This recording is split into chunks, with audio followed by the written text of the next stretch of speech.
Welcome everyone. Welcome everyone. And tonight we're having a workshop on transition, introduction to transition. Rebecca Davis is here from the Federation. Do you want to translate, interpret? Xin chào quý anh chị, hôm nay mình sẽ nói về chủ đề chuyển đổi. Cô giới thiệu chương trình là Rebecca Davis từ Federation sẽ nói về chủ đề này. Rebecca has personal experience with transition. She has a child in that age range going through transition. Child has special education needs, and so she has that personal touch. Rebecca có một cái kinh nghiệm cá nhân, đang có con đang trong cái lứa tuổi chuyển đổi, cho nên cô có kinh nghiệm. And Rebecca is the manager of the transition projects at the Federation.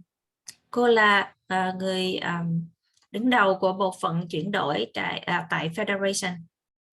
Do you want to take it away, Rebecca? Sure. If I may share my screen. Let's find it. There it is.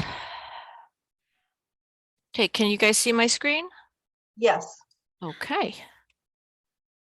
Start the slideshow. Okay, so thank you, Ruth. Thank you for the introduction. My name is Rebecca Davis. I am the Director of Transition Projects here at the Federation for Children with Special Needs. I don't know if you want to interpret that or not. I'm trying to be very slow.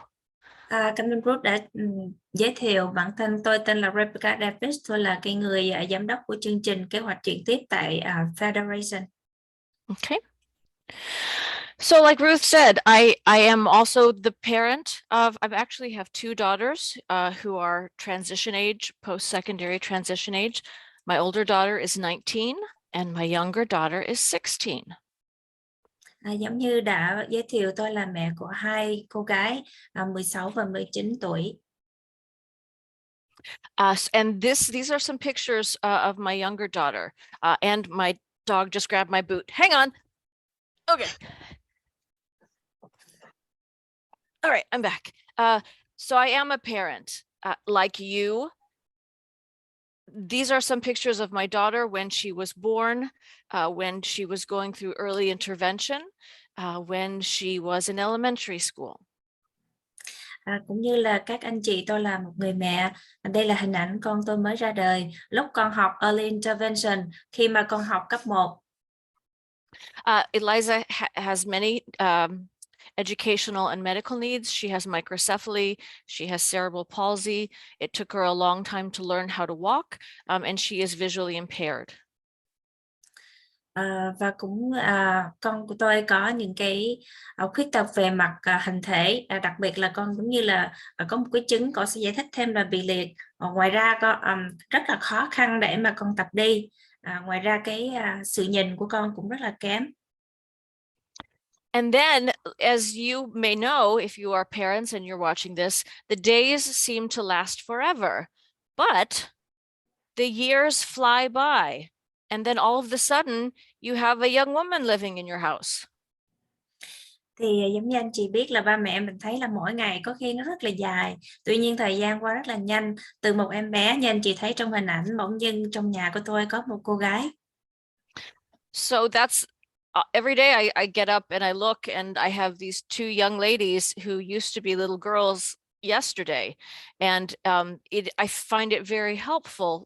I work at the Federation in transition, so it's helping me learn as well how to help plan my daughter's life. So I'm honored to be able to speak to you today. Thì mỗi ngày thực sự là khi mình nhìn con gái, thấy có hai cô gái trẻ trong nhà, giống như vừa hôm qua mình vừa có hai em bé ở trong nhà, bây giờ lại lớn lên thành hai cô gái. Thì thực sự tôi rất là vinh dự khi mà đến đây được nói chuyện với anh chị với vai trò là giám đốc của một cái chương trình kế hoạch chuyển đổi và làm ở Federation. Thì chương trình này đã giúp cho tôi rất nhiều. Okay. So post-secondary transition. Why is post-secondary transition important? We talk about post-secondary because we're talking about the entitlement of education. Do you want to go with that for a second? Thì thế nào mà kế hoạch chuyển tiếp nó lại quan trọng, thì chúng ta sẽ nói rõ về những cái dịch vụ và kế hoạch chuyển tiếp. So post-secondary means after you're done with the entitlement of special ed. Special education can go all the way up to the age of 22 years under the law, which is IDEA. Thì post-secondary có nghĩa là những cái dịch vụ chuyển đổi mà sau khi mà 22 tuổi. Lúc đó thì các con sẽ không có một cái chương trình hoặc cái dịch vụ nào mà có thể hỗ trợ nữa. Okay, and so in that law, the IDEA, it's a very important law when you're talking about special education. In the very first paragraph, it talks about three things, and we call them the big three, having to do with transition, education, employment, and independent living. Thì trong cái luật giáo dục đặc biệt, ở cái chương đầu tiên và quan trọng nhất, thì người ta có một cái đoạn nói về ba cái vấn đề quan trọng nhất mà cần phải tập trung. Thứ nhất là vấn đề giáo dục, thứ hai là vấn đề việc làm, và thứ ba làm thế nào để các con sống một cách độc lập. So we'll talk about the ages here in a second, but as you start to think about planning your student, and your student starts to think about planning their life after high school, it's going to include a whole lot of things, including what kind of education they want to pursue after high school.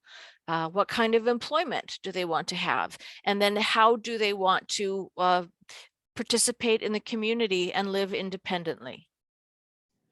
Thì đối với một cá thể các em học sinh sau khi các em tốt nghiệp trung học, có 3 vấn đề chúng ta tập trung sẽ nói về. Thứ nhất là cái việc mà học lên đại học, hoặc là sau đại học thì các con sẽ học ngành nào. Thứ hai là những cái nghề nghiệp nào con có thể chọn. Và thứ ba, làm thế nào con có thể hòa nhập với cộng đồng và sống một cuộc đời độc lập. Can I ask, am I saying too many sentences at one time? I think that's good now. Okay, I'll try to keep it short. Okay, so it's good to know about transition. It's good to know about transition services so that you can know what to ask for when you have an IEP meeting. Thì chúng ta cần biết cái kế hoạch chuyển đổi như thế nào, những dịch vụ phục vụ cho hỗ trợ cho kế hoạch chuyển đổi để mà phụ huynh có thể hỏi trong những cái cuộc họp IEP. And what's great about the special ed law in America is that your transition services can be tailored, can be individualized to your student, to your child. Cái lứa tuổi cũng như cái lớp nào mà khi các con cần phải có những cái kế hoạch chuyển tiếp, bắt đầu phác thảo dựa vào cá nhân của các con. And it's a work in progress, right? It starts when they're 14. We'll talk about that. But it's just something to be aware of for the whole time that your student is in high school, and if they go on to a transition program. Đó là một cái quá trình kể từ lúc bắt đầu khi con 14 tuổi, kéo dài cho đến con học trung học và đến lúc năm con khoảng 22 tuổi.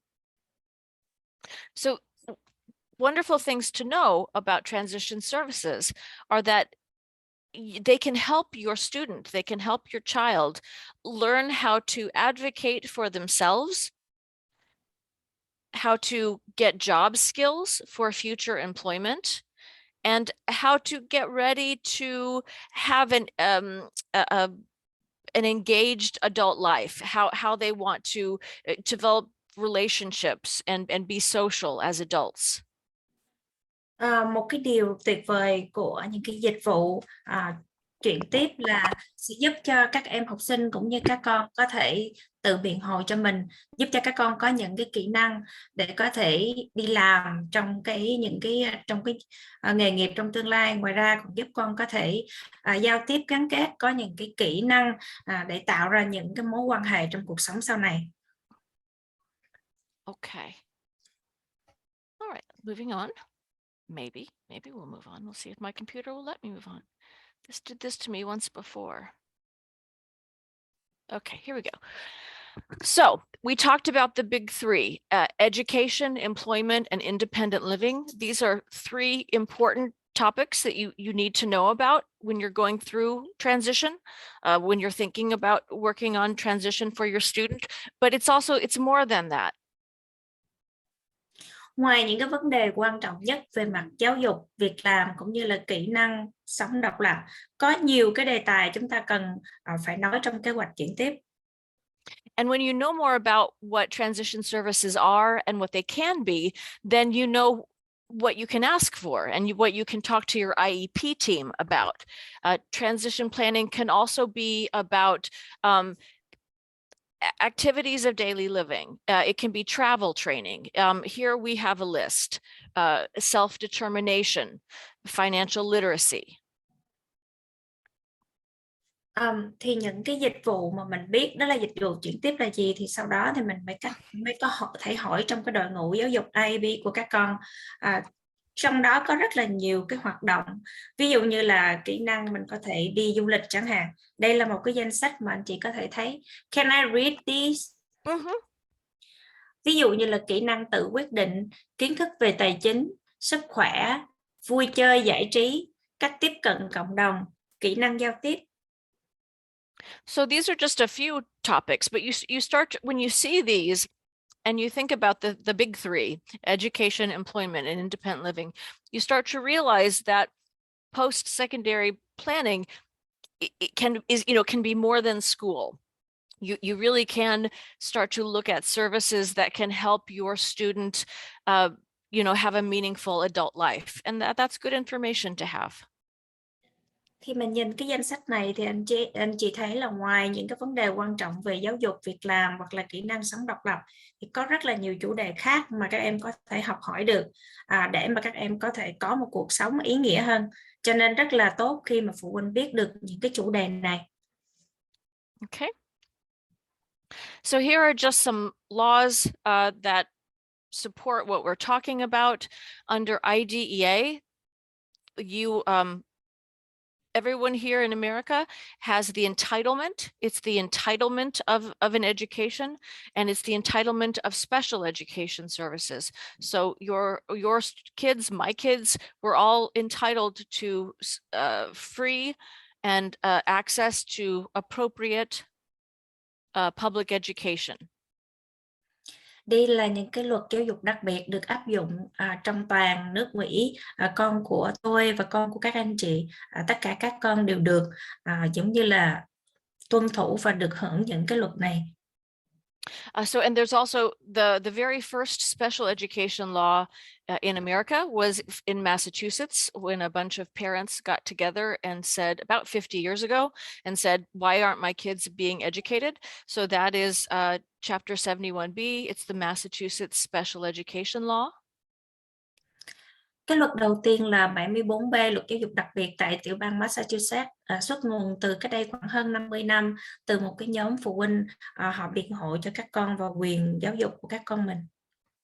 And for families who have students who are going to need adult services, that they'll be in school until the age of 22, we have Chapter 688, and that is a law that puts in place funding for our students when they reach the age to receive adult services. So with the Turning 22 law, schools are supposed to refer families to adult services 2 years before the student leaves high school. And this law puts that in place and backs it up. So that way adult services know that funding is coming, or that students are coming so that they can fund these services. Và luật thứ hai là 688, thì là luật chuyển sang cái dịch vụ người lớn ở tuổi 22. Nói rõ hơn một chút là khi mà các em đang ở tuổi trung học, trước khi mà chuyển sang tuổi trưởng thành 22, thì nhà trường sẽ có nhiệm vụ chuyển cái giấy giới thiệu đến những cái dịch vụ hỗ trợ cho người lớn. Thì những cái quỹ mà họ được tập trung vào những cái quỹ dịch vụ dành cho người lớn, họ biết được là các con sẽ sắp tới cái chương trình này, từ đó họ sẽ có những cái kế hoạch chuẩn bị để đón các con và hỗ trợ. Okay, and then just a couple of other laws. The Rehabilitation Act of 1973, that is one of the laws that put in place 504, Section 504, which helped become the Americans with Disabilities Act, and then the Workforce Innovation and Opportunity Act, which helped put employment services and pre-employment services in transition Và cái luật transition planning. Thank you. và luật giống như dịch ra là luật phục hồi chức năng năm 1973 thì sẽ có những cái chỉnh và cái sửa đổi năm 92 và 98 để mà các con có thể có những cái dịch vụ hỗ trợ trong việc làm, và cái luật ở 2014 là luật cơ hội và sửa đổi, thì đây là áp dụng cho những cái nơi mà có thể cung cấp cái công việc hỗ trợ lao động cho các em có khuyết tật, sẽ có sự hỗ trợ. So this is just good to know. The things that we're asking for, the things that we're talking about, there are laws in place that back you up. When you go into an IEP meeting and you ask for these services, it's just good to know that there are laws that mandate that you have the right to ask and your student has the right to receive these services. Mình nói những cái luật này có nghĩa là trong những cái lúc buổi họp IEP, phụ huynh có thể có quyền hỏi được những cái kế hoạch, những cái dịch vụ hỗ trợ cho các con, và các con có quyền có được hưởng những cái dịch vụ này. Có nghĩa là những cái luật này bảo vệ cho phụ huynh và các em học sinh. Can I ask, so how many people in the group here are parents? Is everybody a parent? Tôi có thể hỏi là tất cả các thành viên tham gia, các anh chị hôm nay mình là phụ huynh hết phải không ạ? Give me a thumbs up or put it in the chat. Yeah, Rebecca, we all the parents. Okay, fantastic. All right, so we know each other. We understand this. So in this post-secondary transition time, we have to start getting ready to engage our students and maybe our children in these discussions about what they're thinking of, what things they might like to be doing when they aren't in school anymore. So this is a really good list. I know I do as a parent, get used to, I've done everything for my daughter and I've fought for her, and I'll be quiet and let you talk. Thì đây là một danh sách những cái câu hỏi mà mình nên hỏi các con mình, có nghĩa là cho các con bao gồm trong cái kế hoạch chuyển tiếp. Tôi giống như là mẹ, giống như các anh chị, tôi gần như là muốn làm tất cả những cái điều tốt nhất cho các con. Keep going. Okay, so we all have ideas. We've been doing this for years and years. We have ideas about how we want our children to live their lives. And it is, I'm not going to say but, and we need to include our kids in this discussion, because what they have to say might surprise us. Mình thường là sẽ có những cái ý tưởng, kế hoạch cho tương lai của các con lớn sẽ làm gì ở đâu chẳng hạn. Tuy nhiên, và mình cần phải bao gồm ý kiến hoặc là những cái điều sở thích của các con vô. Bởi vì có khi mình hỏi lại thì có những cái câu trả lời từ các con mà mình rất là ngạc nhiên. So here's a list of questions that you might want to, it can help you have a starting place about how to discuss this with your child. So you can tell me, do you guys literally read this, or would they get this template and they'd read it later, or what's the best way to do this? I can read that, or they can read that later. Yeah, I think okay. either way. Yeah, so go ahead, sorry. Đây là cái danh sách, thì anh chị có thể đọc kỹ lại cái slide này, sau đó Duyên có thể xin phép không có đọc lại, tại vì có dịch, chị dịch ra tiếng Việt rất là chuẩn à. Yeah, so like in Rebecca, go do you ahead. want to just read, maybe pull out a couple? I am going to, yes. So my point would be that a lot of these questions talk about your youth, your student, your child. So what is it that they want? What are they really good at? And if there's something they're really good at, how can you help them get to be better, because that's something that they want to do as a job when they get out of high school. And then like the very last one, I'll wait. Những cái câu hỏi này bằng câu hỏi chính là mình sẽ biết được con mình muốn gì, những cái điều gì mà con tốt, có nghĩa thế mạnh của con là gì, và làm thế nào mà phụ huynh có thể giúp cho các con có thể có những kỹ năng tốt hơn. So all of those questions can help you and help your child talk about the things that they're good at or the things that they need to improve upon can become goals in their IEP. And then when you go to the IEP team, this very last question is really important. Who specifically on that team can help your student reach the goal? So you start to talk about what they're interested in. What they're interested in or what they need to work on becomes goals.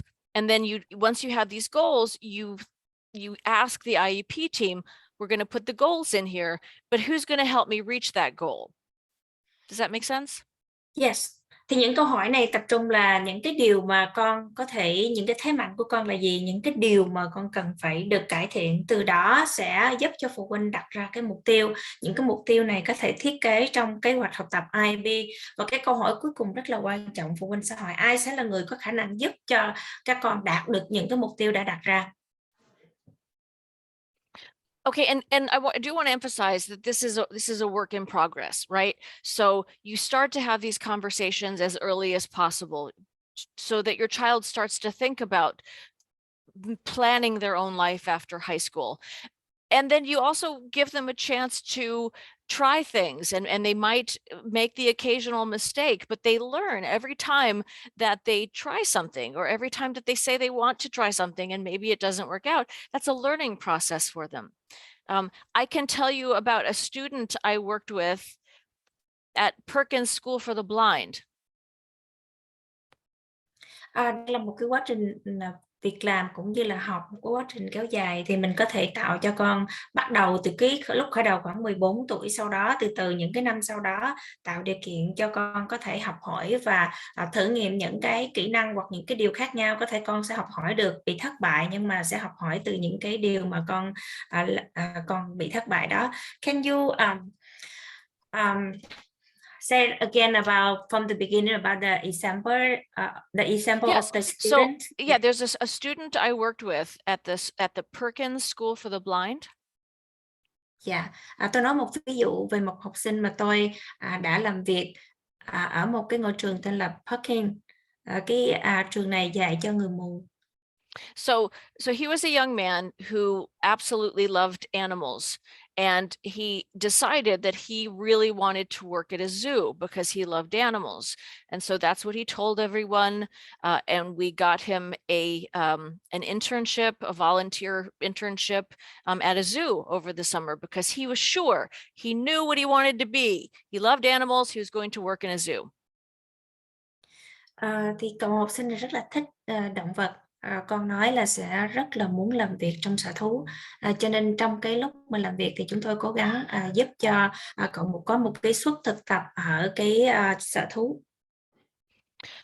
So we got him the internship, and in the summertime we went and he did this volunteer thing at the zoo where he stood outside a tiger's pen and he told people about tigers. And as he did that, he had lots of information about tigers because he loved them, but he realized that he was outside a lot, and working at the zoo means you were outside. And then he also realized that animals have a smell. And so as he was standing there, he started to get really hot and it started to get really smelly. And he realized that maybe working at the zoo was not the right choice for him. Khi mà cậu thực tập vào cái mùa hè tại sở thú, con đứng ở bên ngoài chuồng cọp thì nói về những cái đặc điểm của cọp là những cái điều mà cậu rất là thích. Tuy nhiên có những cái điều mà cậu nhận ra thực tế rằng những cái thú vật thì sẽ có những cái mùi, và đứng ở bên ngoài thì rất là nóng. Cậu nhận ra nếu mà làm việc trong sở thú thì phải đi ra ngoài chịu nóng bức và những cái mùi. So he still had a love of animals and he had a love of learning about animals, but he realized that his idea wasn't going to work for him. But it was more of an experience. It was a better learning experience for him because he got to try. And it wasn't like someone told him, oh, no, that's not going to work for you. He talked about it. He got a chance to try it. And that experience gave him a chance to say, okay, part of this is not going to work for me. I have to look at something else.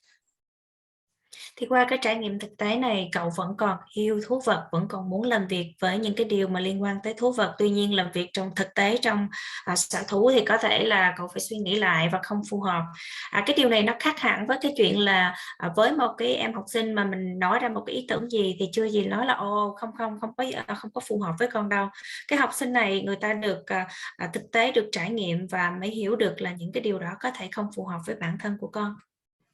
And sometimes experience is the best teacher. So talking to kids and giving them a chance to try things is really the best policy. Okay. So the process, how do you start it? The federal law says transition planning starts at age 16, but that's just a baseline. So here in Massachusetts, we start a transition planning at the age of 14. Theo cái luật của liên bang thì cái kế hoạch chuyển tiếp sẽ bắt đầu từ năm 16 tuổi. Tuy nhiên ở Massachusetts thì cái kế hoạch chuyển tiếp sẽ bắt đầu lúc em 14 tuổi. There is so you can request a transition assessment. You can say to the IEP team, which the IEP team is your students' support staff, is your students' teachers. There is usually a transition coordinator at your school. You are a part of the IEP team, and your student is very, very, very important member of the IEP team. Lúc này phụ huynh có thể yêu cầu những cái đánh giá cho kế hoạch chuyển tiếp. Thì trong cái đội ngũ của mình bao gồm rất là nhiều thành viên khác nhau, trong gồm thầy cô giáo, những cái người điều phối viên giáo dục đặc biệt hoặc là điều phối viên kế hoạch chuyển tiếp. Và quan trọng lắm là các em học sinh cũng như là phụ huynh sẽ là thành viên trong đội ngũ IEP này. So you have the IEP team, but that's also you and your child are also the very, very important parts of the IEP team. And there's a form. It's called the transition planning form. And that is basically a tool that you can use to start to have this conversation about your child, with your child, about things that they want to do, and maybe their ideas about what they want to be after high school. Nhắc lại lần nữa là phụ huynh và các em học sinh là thành viên rất là quan trọng trong cái đội ngũ IEP. Ngoài ra mình sẽ sử dụng một cái mẫu đơn, trong đó có cái kế hoạch chuyển tiếp. Thì mình sẽ dùng cái mẫu đơn này giống như một công cụ để mình có thể hiểu được những cái điều mình có thể phát họa ra trong cái kế hoạch chuyển tiếp, và cái bước tiếp theo là sẽ làm gì. Yeah, so the transition planning form is a really nice tool. It's very simple, and it helps you and your child talk about what their vision is, and then the things that they need to work on, what their goals are to achieve that vision. And it's going to change. Like the transition planning form that you start at the age of 14 is going to be different than the transition planning form that you have at the age of 19, just because a student's, you know, with their life experience and with the things that they learn, their ideas are going to change. You can look at us. I don't think, how many of us are doing the jobs now that we thought we would do when we were 15? It's just sort of what the process is, right? This is just a tool that helps. Thì cái mẫu đơn này là một cái công cụ khá hữu hiệu và đơn giản, trong đó sẽ liệt kê những cái tầm nhìn viễn ảnh của các con, những cái điều các con cần làm để đạt được mục tiêu của mình. Thì bắt đầu từ cái mẫu đơn này, bắt đầu từ năm 14 tuổi thì thực sự sẽ thay đổi mỗi năm, và đến năm 18 tuổi hoặc là sau đó thì cũng sẽ thay đổi, bởi vì các con có những cái kinh nghiệm và những cái ý tưởng cho cái cuộc sống tương lai mình thay đổi. Ví dụ như phụ huynh mình thì thực sự từ lúc 15 tuổi thì đến bây giờ thì có rất là nhiều cái nghề nghiệp hoặc là cuộc sống của mình nó thay đổi, không có giống như là mình suy nghĩ lúc mình còn nhỏ. Okay, and so I just want to take a second. Give me a thumbs up if you are doing now what you thought you would do at the age of 14. I'm just curious.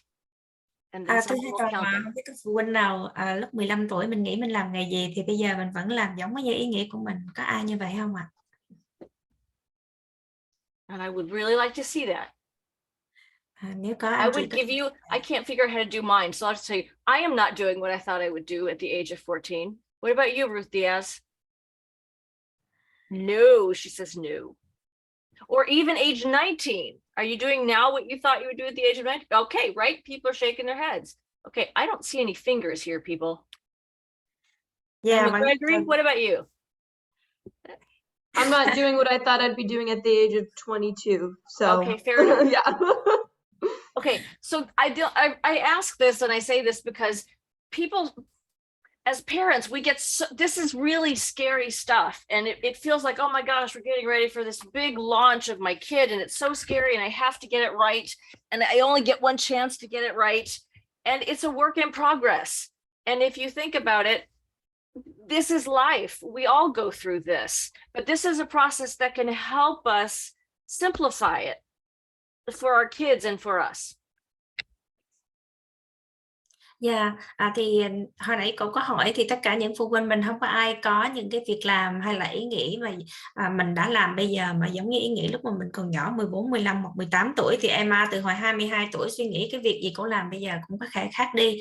Cho nên cái kế hoạch chuyển tiếp này là một cái quá trình nó có thể giúp cho mình suy nghĩ một cách đơn giản để mà phát họa cái bức tranh để mà làm sao để cho các con có kế hoạch chuẩn bị và chuyển tiếp.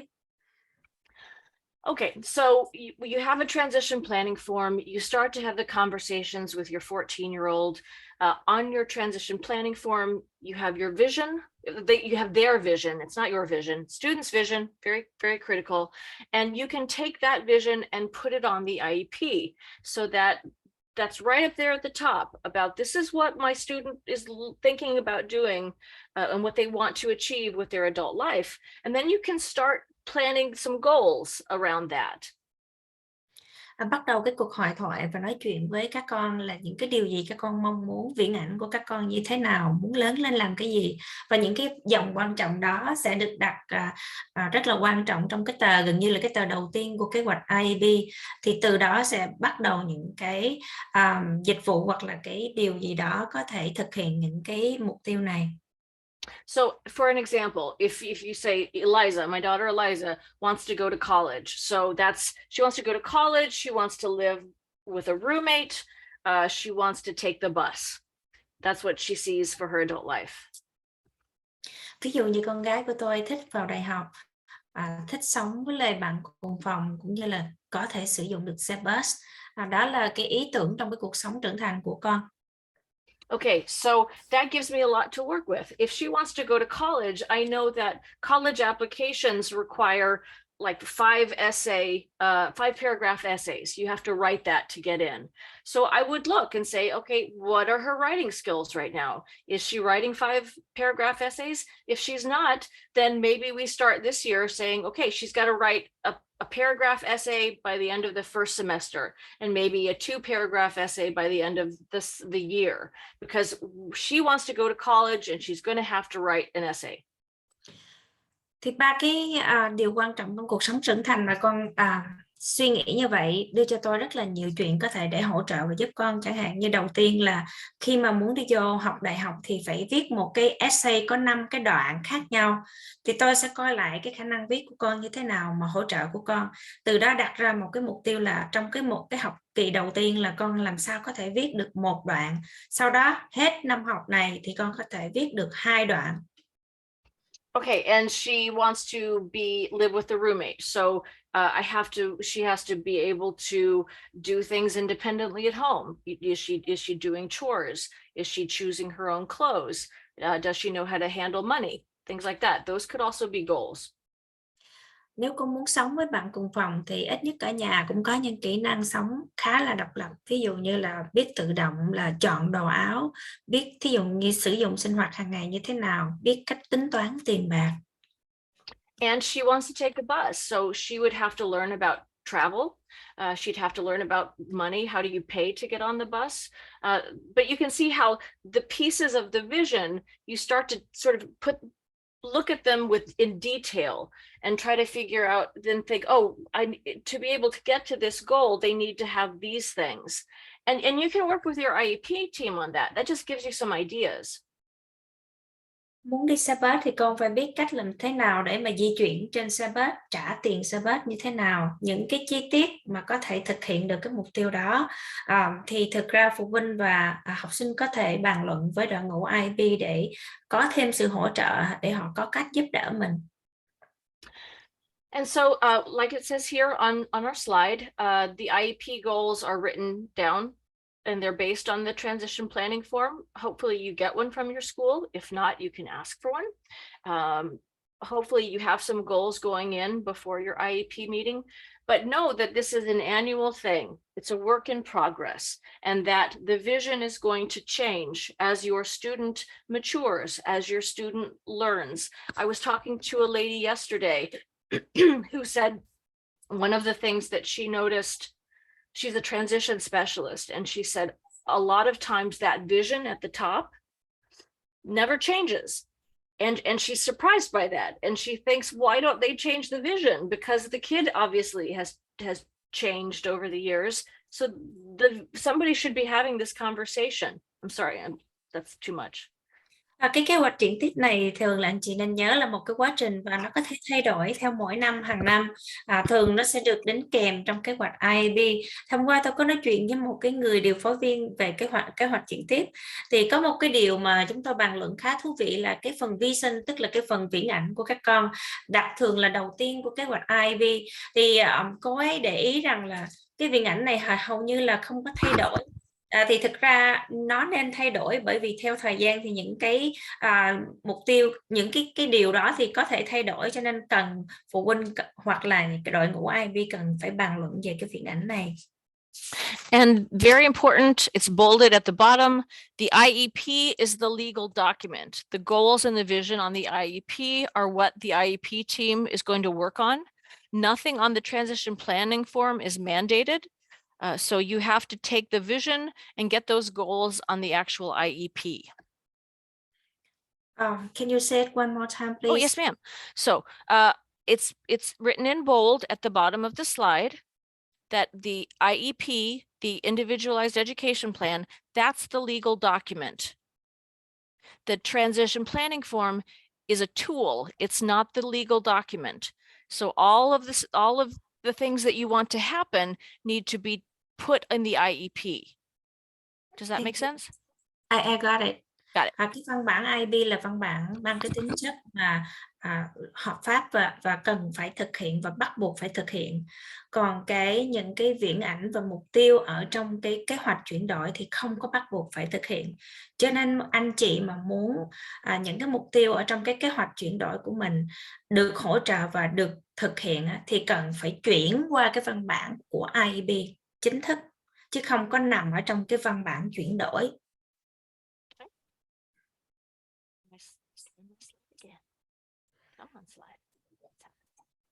Okay, so we talked about at the age of 14, that's when your student can legally, we're expected to come to their IEP meeting. It's great if they could start coming to their IEP meetings before the age of 14.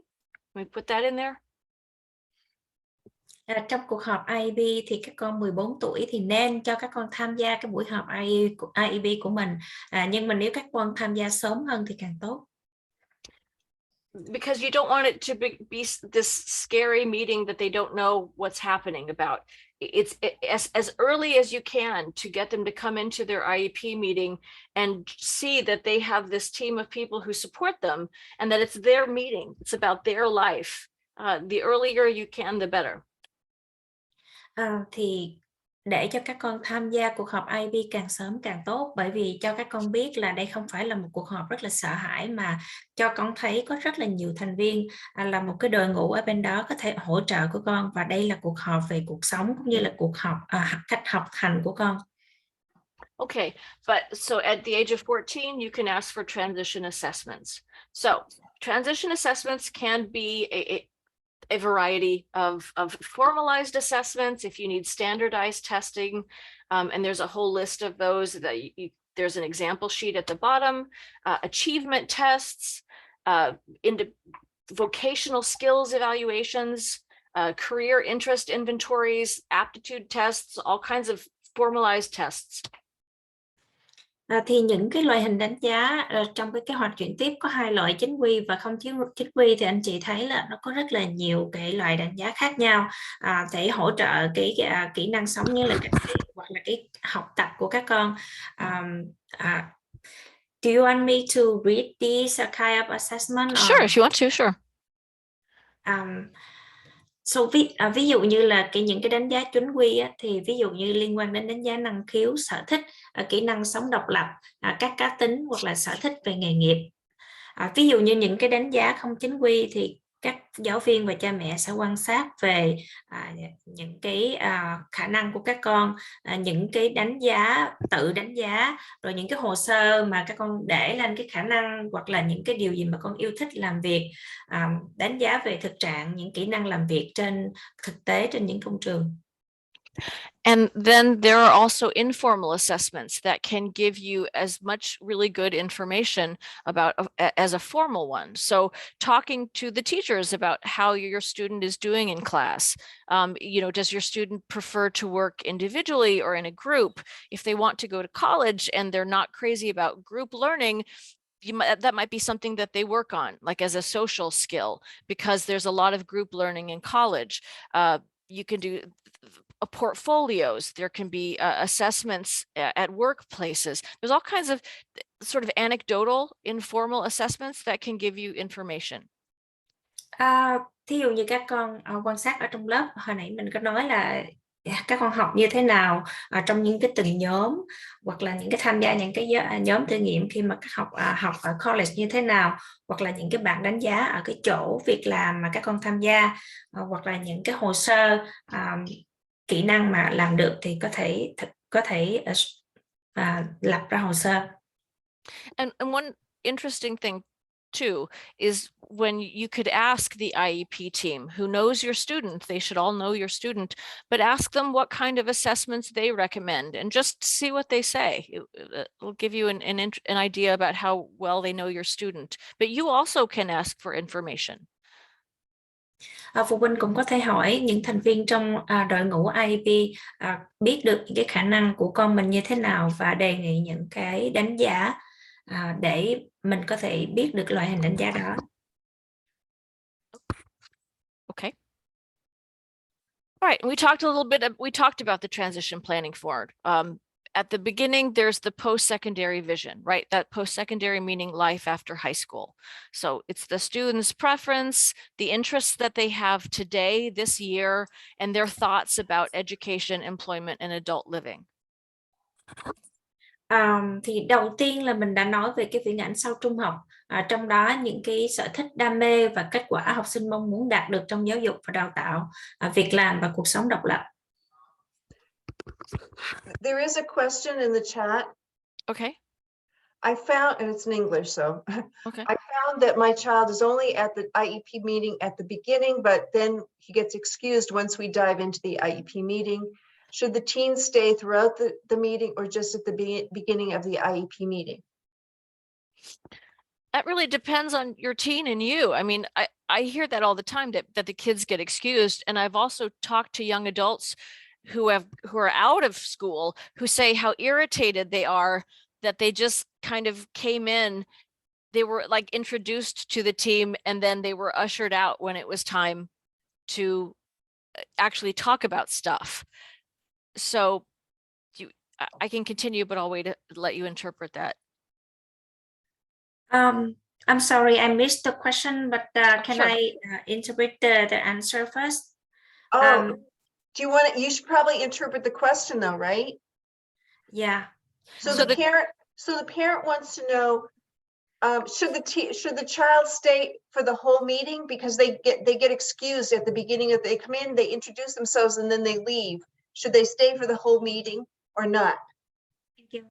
Câu hỏi là con tôi có thể chỉ có giới thiệu trong cái buổi họp IEP không, hay là phải ở suốt trong cái cuộc họp này? Câu trả lời. I think they should stay as long as they want to. I think that they, if it doesn't,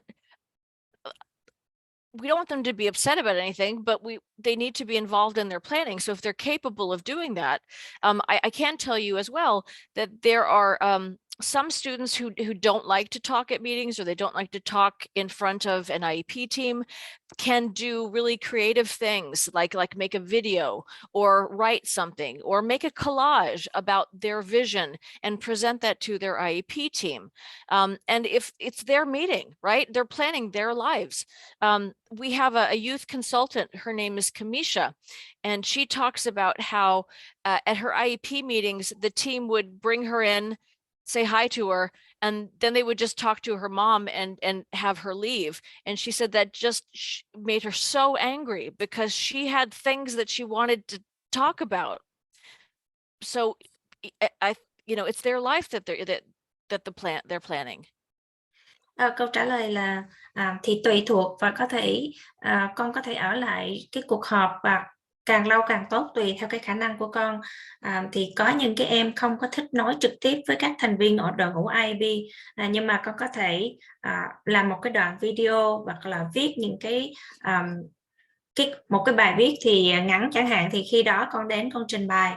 Tôi có nói với làm việc với một cái nhân vật là khi mà cổ đi tham gia cái IB của mình đó, thì lúc đầu chỉ và giới thiệu thôi, sau đó người ta mang em ra ngoài và không có cho em nói chuyện nhiều nữa, thì điều đó làm cho em cảm thấy không có vui, bởi vì em có rất là nhiều điều muốn nói trong cái buổi họp này, buổi họp mà liên quan tới cái cuộc sống của em. And it's good practice for your teen, right? Anytime that they can go into a meeting and talk about their needs and ask questions, or even, can even plan questions ahead of time. And it also reminds the IEP team who they're talking about and whose life that they're planning. I highly recommend that. Mình nên phụ huynh có thể thực tập với các con ở nhà, nói về những cái điều con cần thiết, thực tập những cái câu hỏi mà các con có thể hỏi. Thì thực sự là các con nên quen biết với những cái cuộc họp mà nói về những cái điều trực tiếp liên quan đến mình. Is that a good enough answer, or is there another question? I also, there's another side, like I know that there was once a child that we were working with, and Rebecca, they tried to force him to stay at the meeting, and he wasn't having it. He didn't want to be there. So that's the other side, it's really up to I think it's up to the child, really. Absolutely. It's individualized as much as the individual education plan. But we could let you interpret that. Có một cái bên khác nữa là có một em học sinh bị bắt buộc ở lại trong cái cuộc họp này.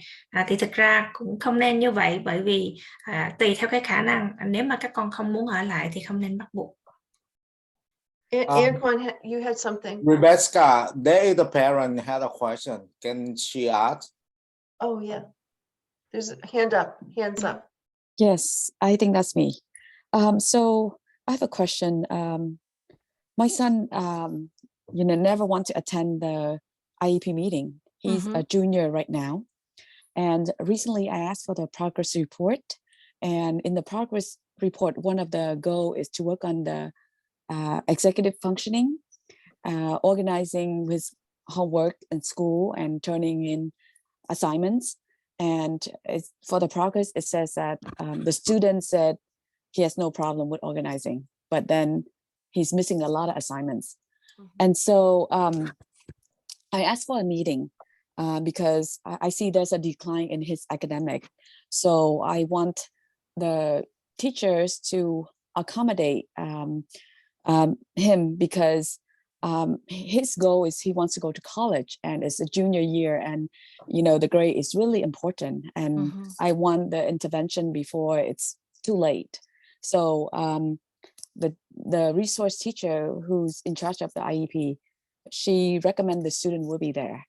But my concern is that, in order for me to ask for accommodation, I need to present his challenge.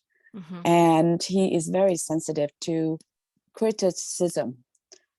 So how do I balance that? I want to, because I don't want the school to take the student's word. So he might say, oh, I'm fine, I don't need it.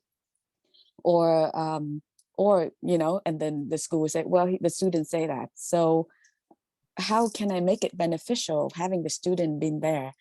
Unless he's going to speak in the same you know, same wavelength as me. Mhm.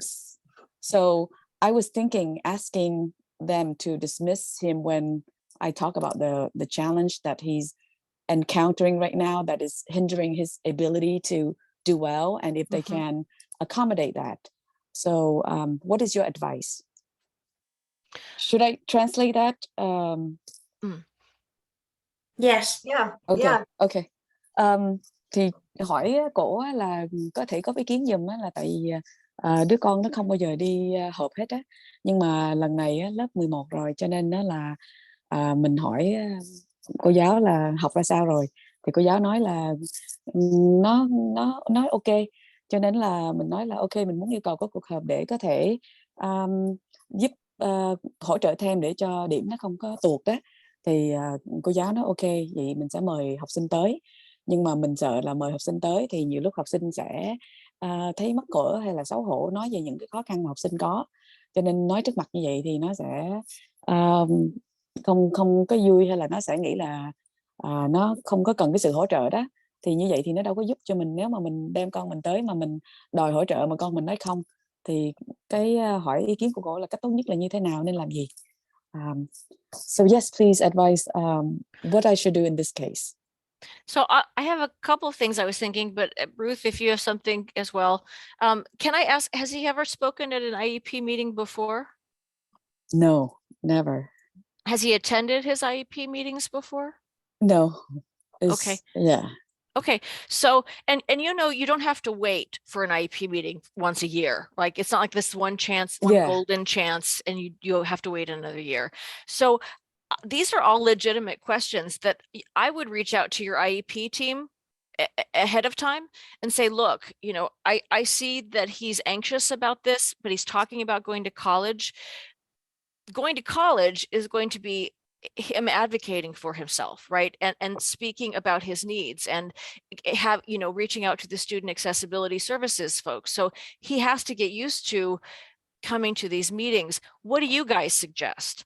Do you have any suggestions about maybe something they could work on in school before his IEP meeting, or, you know, to see what they have to say, and so that you kind of find out where they, if they see what you see, right? And then, because I hear that a lot about parents who want to bring their kids in, but then the kids are so anxious about, and they take it as criticism because they are teenagers and we can't do anything right. So I wouldn't see there's anything wrong, especially he's 17. He's not at the age of majority yet, about knowing that you have things that you need to discuss that maybe he's not going to be able to participate in right now because of where he's at. If he's uncomfortable presenting about himself and he doesn't want to talk to them, like I said, there really are creative ways for him to get used to expressing himself. I had a mom who had a student who was on the autism spectrum, who had autism, and he did not want to come to his IEP meeting. He did not want to talk to those people. And so she compromised with him that he would come, but he didn't have to speak. And she took a video of him while he was playing with Legos, his favorite thing in the whole wide world. And while he was playing with Legos, she just asked him some questions because she knew he really wanted to be an engineer.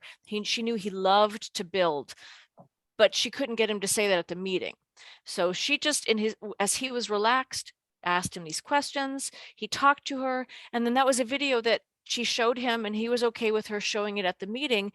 And then he went to the meeting, saw it wasn't the worst thing in the world, but he didn't have to speak and he got to leave. So there's creative ways to approach this, if this makes sense. Yeah, I agree. I agree. It's a Oh, lot to interpret, sorry. Yes, Yeah, I think. Guitar got it. Yeah, Guitar want I to think. translate, or I can do that. Okay. Yeah, sure. I think that's a good suggestion in the end. So go ahead, you can translate. Yeah, Yeah, good luck with that. Yeah. Lời khuyên của cổ là có thể mình trao đổi với đội ngũ trường trước khi có cuộc họp IB diễn ra. Ví dụ như mình sẽ nói là con mình rất là hồi hộp trước những cái lúc mà con nói về bản thân, hoặc là có những cái nói về điểm yếu hoặc là những cái điều hơi khá nhạy cảm thì con không có cảm thấy được tự tin lắm, thì nhà trường sẽ giải quyết như thế nào. Thì thường mình sẽ coi nhà trường giải quyết làm sao để mà giữ được một cái cân bằng, thì chứ không có bắt buộc phải đến cái buổi họp đó mới mời con tới. Và nếu mà có mời con tới đi nữa thì có tùy theo em, có những em không có thích nói chuyện trong đám đông trong những cái cuộc họp, nhưng mà có cái cách khác để mà có thể biểu hiện được những cái điều mà con muốn nói ra. Và nên nhớ rằng con mục tiêu là con đến đại học, thì khi mà học ở đại học thì con cần phải có những cái kỹ năng để nói những cái cần thiết của mình, để con có thể tiếp cận được những cái hỗ trợ trong trường đại học. Cho nên đó thì chị nên nói với đội ngũ trường trước. Ví dụ như tôi có làm một việc với một cái em cũng có tự kỷ, và em không có thích nói chuyện đâu, nhưng mà thích chơi Lego lắm, thì mẹ sẽ quay cái đoạn video con chơi Lego, con thích làm engineer, và con hỏi những cái câu hỏi, con trả lời trong lúc mà chơi, sau đó trình bày trong cái buổi họp. Con cũng đến đó nhưng mà không nói gì hết, thì đội ngũ thấy được những cái câu hỏi và biết được những cái kỹ năng cũng như là ước nguyện của con trong cái buổi họp đó. Sau buổi họp thì con về mà con không có phải rất là lo sợ và phải nói trước đám đông. Another thing that people have done is they invite the child to come in and just say what his vision is. Like, oh, I want to go to college. I want to study, as you know, Rebecca's example, engineering. And then they leave so that you can have a discussion without hurting his ego. Absolutely. Discuss the area that he has to work on to get there. If he doesn't want to attend for that, he could write a letter. He could write down what he wants, and you could bring it for him if he's okay with that. But I think it's perfectly okay not to have him listen to you talk about things that are going to make him sensitive. Right. Yes. Okay. So I just want to clarify. So he can come to the meeting, talk about his vision, his goal, and then he can leave. And then I can talk to the team about his challenge that he's encountering Yes. presently. Absolutely. So I should send an email to the team to let the team know that he will come and talk about his goal. But what do I say? Like for the challenges, then he can, if the teacher He's can going to dismiss leave him. after he explains what his vision is, what his goals are. Okay. And then the for the accommodation and challenge part, I can Yes. present to the team. Yes. Okay. Sounds good. Thank you. Ru chia sẻ là có thể là em chỉ đến thôi và nói những cái viễn ảnh và ước muốn của con, sau đó sẽ rời khỏi cuộc họp. Hoặc là nếu con không đến thì có thể viết một cái lá thư, và những cái khó khăn thì sau này mẹ có thể chia sẻ với đội ngũ mà con không có cần có mặt ở đó. And I think it's very powerful to hear from kids what their goal is. Absolutely. I'm sorry, I have another question too. Can I Go ask another question? Yeah. Sure. So you know, his goal is to go to college, like UMass Amherst. In the past, I have expressed with the resource teacher that he's very quick learner. It's just that his disability is slowing him down. He's anxious, his attention that is affecting him. So if we have the right accommodation, then he should do fine. But her response is that his IQ is average. There is community college option, and there is that you know, she works with federal kids, and he's enough to graduate. So I feel like we are in a different, you know, like I'm up there, like our goal is like up there, and the resource teacher, the IEP member is like right at the bottom. So how do I communicate so that way the team know, I mean, or that teacher knows to do our best to accommodate, and then, you know, whatever happened. But I feel like she is, you know, talking like I work with federal kids and it's enough for him to graduate. So how do you advise me to communicate with her? Do you want to interpret that? Sure, I can do it. Muốn hỏi cổ đó khi mình nói chuyện với đội ngũ trong chương trình học đặc biệt á, thì giống như là con mình ước nguyện là muốn đi college, thì nó học rất là nhanh. Nếu mà hỗ trợ cho nó thì nó sẽ học cũng được. Cho nên đó là, nhưng mà cái cô kia thì cổ trả lời lại á, là cổ làm việc với mấy đứa học sinh là với cái luật là giống như federal là chỉ đủ mức để ra trường, và cũng có mấy cái trường community college mình có thể học và mình chuyển lên. Cho nên mình cảm thấy giống như là mình thì mình nói ước nguyện của mình là ở trên cao, còn cổ thì chỉ là thấp để đủ ra trường thôi.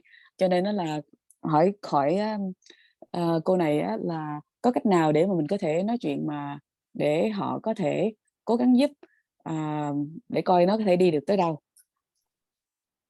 Yes, go ahead. You look like you had a quick answer, Ruth. I was going to let you go if you had one. I do. It's it just burns my brain because the school always wants to set low expectations for our children, and it's our job. So I think we have to tell them it's our, my son, I'm going to set high expectations for my son. My son has high expectations for himself, and he wants to go to a 4-year college. Now, there is not a problem going to the junior college, because what happens is they have more support. If your son needs it for the first couple of years, Right. he can transfer to UMass Amherst. They're set up for that, to take Right. kids from junior college, and you graduate with a degree from UMass Amherst. Amherst. Exactly. Yeah, so it doesn't even show anywhere that he was in junior college. So you have to make a decision. Does he need more support those first year, even just a year? He could do it for a year and transfer, or he could do it for 2 years. Does he need more support to be successful? Then we're going to do junior college and transfer. If he doesn't need that kind of support, go right to Amherst and tell them, no, we're setting high expectations. Right. I'm sorry. Go ahead. I'm sorry, Dwayne. I feel very strongly about this. Câu hỏi của chị đã giống như là thấy là rất là nhiều nỗi lòng của phụ huynh. Nhà trường thường thì không có đặt ra những cái yêu cầu cao cho các em học sinh. Tuy nhiên là phụ huynh hoặc là các con thì lại muốn những cái mục tiêu cao cho cái cuộc đời của mình. Con trai chỉ muốn đi vào college, là đạp vào đại học, là một cái điều rất là chính đáng. Và đặc biệt là chị nên có một cái quyết định là trong 1 hoặc là 2 hoặc 3 năm đầu, con có cần nhiều cái hỗ trợ để thành công trong cái đại học college hay không. Nếu mà con cần thì sẽ cho con vô cái đại học mà có nhiều sự hỗ trợ, và chị sẽ xem xét kỹ. Nếu mà thấy con không cần á, thì mình sẽ cho con vô những cái đại học mà ít sự hỗ trợ, mà cho nó vô thẳng luôn, giống như là UMass Amherst. So When I can was in, oh, sorry. I'm sorry. When I was in high school, they told me I should become a secretary. That's what their goal was for me. And I went to law school. All right. And then I got an MBA. So, they're full of it. That's right. Lúc tôi học trung học thì nói là tôi chỉ cần làm thư ký quèn thôi. Nhưng mà sau này thì tôi vào trường luật tốt nghiệp, và ngoài ra tôi còn có bằng MBA nữa. Yes. So Ruth and Rebecca, we have 2 more questions on the chat. Yeah, I saw. Go ahead. Sorry. One of the parents, he or she asked, like, which is the child is nonverbal, how can they stay at the meeting? How can they tell their goal or what they want for their future? Okay, so that's where this whole thing is about individualized, right? It's about each student, and you would hope that if a child is nonverbal, that they have some way to communicate. I have a nonverbal kid.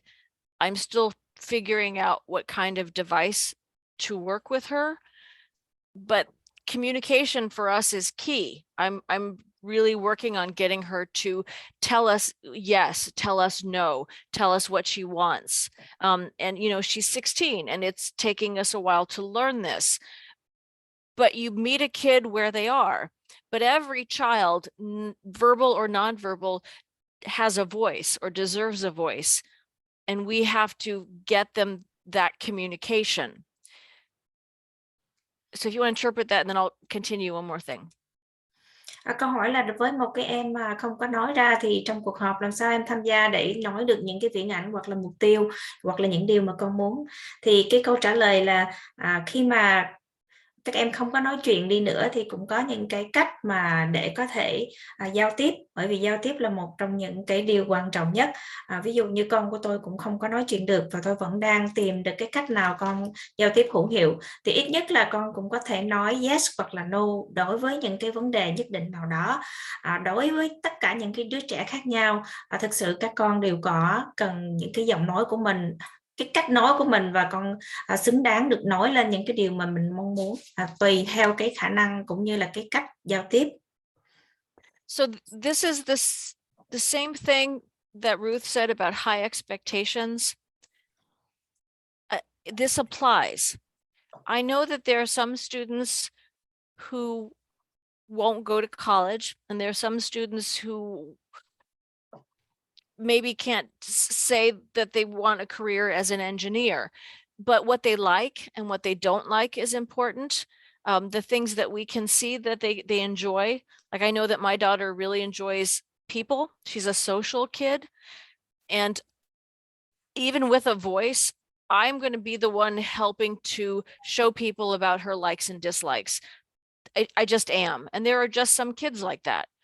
So I'm not saying that she's going to be able to independently tell people everything for the rest of her life, but I have to try to think that way and really encourage her to be able to communicate, because I'm not always going to be there. Does that make sense? Yes. Điều này thì cũng nói về cái vấn đề mình đặt những cái kỳ vọng cao. Ví dụ như có những cái em thì có thể vào học đại học, học làm kỹ sư chẳng hạn, nhưng mà có những em thì có thể không được.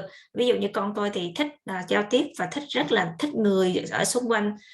Tuy nhiên con không có nói được, nhưng mà ít nhất bản thân của tôi cũng có thể giúp cho con nói được những cái điều mà con thích, hoặc là những cái điều con không thích, thì có nghĩa là yes no những cái điều đó. Tuy nhiên tôi cũng sẽ không thể nào lúc nào cũng ở bên cạnh để mà có thể giúp cho con giao tiếp đúng theo mọi thứ. I mean, like, if I can get yes and no from her, then I can ask her, do you want to live with your mom the rest of your life? And then she can say no, because she won't, right? I mean, and that's important. But I really, I totally get it. But if we don't have high expectations now, nobody's going to ever have high expectations for them. So we have to, it's hard and it hurts, but we have to have high expectations and really try to give them their voice if we can get it. Có thể rất là khó khăn để mà mình đặt được cái kỳ vọng cao cho con của mình. Tuy nhiên nếu mà ba mẹ mà không đặt kỳ vọng cao vào các con thì ai sẽ là, gần như là không có người nào có thể đặt được những cái kỳ vọng và cái mục tiêu cao cho bản thân con. Cho nên mặc dù nó khó khăn, mình cũng phải cố gắng làm như thế nào để mà đạt được những cái tiêu chuẩn cao mà con có thể thực hiện được. And I could say some kids who are nonverbal might be able to draw, or maybe with some help might be able to make a collage about the things that they really like and the things that they absolutely don't like, because you can get a lot of information asking a kid what they don't like, right? So don't dismiss the no's. If you really know what your kid does not like or what they just shy away from, that gives you a lot of information. Okay. Chứ con có thể vẽ những cái điều con không thích, hoặc là lên những cái danh sách những điều con không thích, những cái biểu hiện mà con hoàn toàn không thích một cái điều gì đó, thì phụ huynh cũng có thể giống như là liệt kê ra để mà trình bày trong cái đội ngũ. So for the mom who wrote in the chat, I agree. It is very challenging to be creative for our child who's nonverbal at the age of 14, but functions at around 1.5 years old. And that's something that we could discuss. You could call me or write me and we could talk about it. Có một phụ huynh chia sẻ là rất là khó để có thể mà tạo ra những cái điều mà có thể biết được con mình 14 tuổi. Tuy nhiên có những cái khả năng ở một em bé 1,5 tuổi thì làm sao biết được con mình muốn gì và viễn ảnh như thế nào.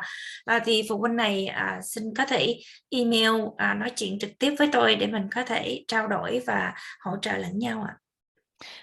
Yeah. And one more question. Oh, can I just say one more Yeah, thing? yeah, sure. I think what it comes down to this person, and you can write me and we'll talk, or we get an interpreter and we can chat. But the idea that, okay, Eliza might not be able to describe this great life, and I'm going to have to help her do that. But at the base of this, at the foundation, is that her life matters, and that her likes and her dislikes matter, right? So I get where you're coming from, and we can talk about this, and maybe how we approach this vision as parents is different than some of the other parents whose kids are going to college. But that's how I mean, you know, they matter, and we have to plan as positive a life as we can. I'll get off my soapbox now. And so there's one more question. Phụ huynh có thể liên lạc với mình để mà có thể có những cái kế hoạch để tiếp cận các con, bởi vì cuộc sống của các con rất là quan trọng. Mời chị câu hỏi thứ hai ạ. One of the parents asked, if my child is 5 years old, what should I do from now to prepare for him on his journey to that time? I love this question. Can I just say I love this question? I love this question. So right on, good for you for being here. If I had a cookie or a star, I would give it to you, because that's exactly who needs to be here too, are the people whose kids are younger, because it is all about getting them used to having an opinion about things, and having them know that people will listen to their opinions and that their opinions matter. So even if your kid is 5 and you're starting early, but it's like maybe they choose what you eat on Friday night, or they choose between what color shirt they're going to wear that day. Stuff like that. Just the simple act of making plans or making decisions in their lives. That's how you start, right? You also have expectations for them. Are there things that they can do at home? You know, I wash the dishes. By God, Eliza's going to wash the dishes. You know, she vacuums. We have expectations for them. That everybody has a job. Everybody can do things. What is it that you can do? And I expect you to do that. And I want to hear what you have to say. Một phụ huynh hỏi là con tôi 5 tuổi thì tôi sẽ chuẩn bị bây giờ như thế nào để mà có thể sẵn sàng vào cái thời điểm mà con tôi có tuổi có kế hoạch chuyển tiếp. Thì câu hỏi này rất là hay, và nếu mà có cái bánh hay cookie gì tôi thực sự muốn chia sẻ với phụ huynh này. Đó là lý do tại sao mà phụ huynh tham gia những cái lớp học hoặc là những cái buổi như thế này càng sớm càng tốt, để mà nghe được những cái ý kiến, những cái điều quan trọng từ những cái phụ huynh khác, và những cái nhỏ nhặt ở nhà. Ví dụ như là mình có thể đặt ra những cái kỳ vọng cho các con. Nhỏ thì làm việc nhỏ, ví dụ như là con có thể làm cái gì đó mà ai cũng có thể có việc làm thì con cũng làm chẳng hạn, thì từ đó sẽ biết được là con có những cái tự chọn, rồi có những cái kỹ năng thì từ từ học từ nhỏ. So I agree with Rebecca, and I also want to say that an important thing that my grandmother did for me was she always told me I was going to go to college. I should go to college. And I did the same thing with my daughter. I always said to her, what are you going to, even when she was 3 years old, I started, what are you going to study in college? What are you going to do in college? Right. You know, and so even though we both have dyslexia, we went to college because that was the expectation. That's it. And can I interpret that? That is very important. Tương tự Ru chia sẻ là bà ngoại của tôi lúc còn nhỏ lúc nào cũng hỏi là Ru khi nào thì con đi học đại học, và con học đại học thì con học cái gì. Tôi cũng áp dụng như vậy với con gái của mình. Từ 3 tuổi là tôi đã hỏi là khi nào con đi học đại học, con sẽ học đi học phải không, và học đại học con sẽ học cái gì. Từ cái kỳ vọng cao thiệt là như vậy, cho nên hai mẹ con tôi mặc dù có cái khuyết tật dyslexia, tức là cái khuyết tật về đọc á, chúng tôi đã vào college và tốt nghiệp. Yeah, and I was going to say as well, there's something that happens when you have kids with disabilities. It's called learned helplessness. And sometimes parents, when they are we see it as love, and it is, but it's a kind of protectiveness where we get used to making the decisions. I'll let you interpret that if you would, madam. I actually don't get it. I'm sorry. Can Sure, you no reframe problem. it? I'll keep talking. So for kids with disabilities, there's something called learned helplessness. So, for example, Let her interpret that first. well, and then- she asked me to keep talking. Oh, okay. Didn't understand it. Yeah, learned helplessness. Can you reframe that? Yeah, so it's like if Doing you too have, much for people. yeah, doing too much for them. So it's like they assume that they can't because you do everything for them. Then they start to think, oh, I can't do anything. Like I can't choose my own clothes because my mom always chooses my clothes, so I must not be able to do that. Or my mom drives me everywhere, so I must not be able to learn how to take the bus. And so they see that you are thinking that they can't do things because you're always doing things for them. Thank you so much. Yeah. Đối với những cái em mà có khuyết tật thì thường là các em quen với cái cách mà người ta đối xử với mình gần như là một người vô dụng đó. Cái gì mà ba mẹ cũng hay làm cho các con hết mọi thứ, lái xe cho con, chuẩn bị đồ ăn, mọi thứ, bận đồ, làm mọi thứ cho con, cho nên có vẻ con thấy là người ta nói mình là không có làm được cái gì.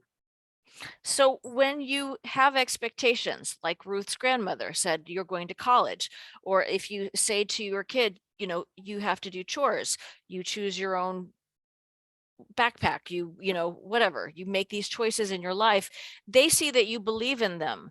They see that you think that they can do things.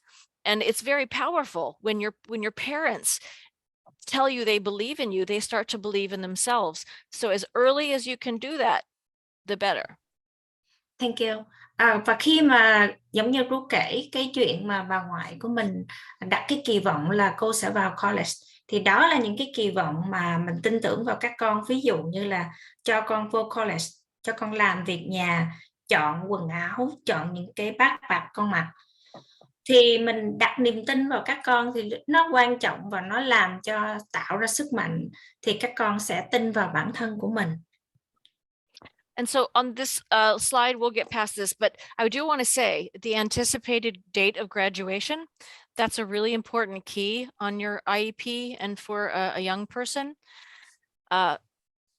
Students with disabilities can stay in the high school program in school, right, until the age of 22. So sometimes they are going to stay longer than the age of 18.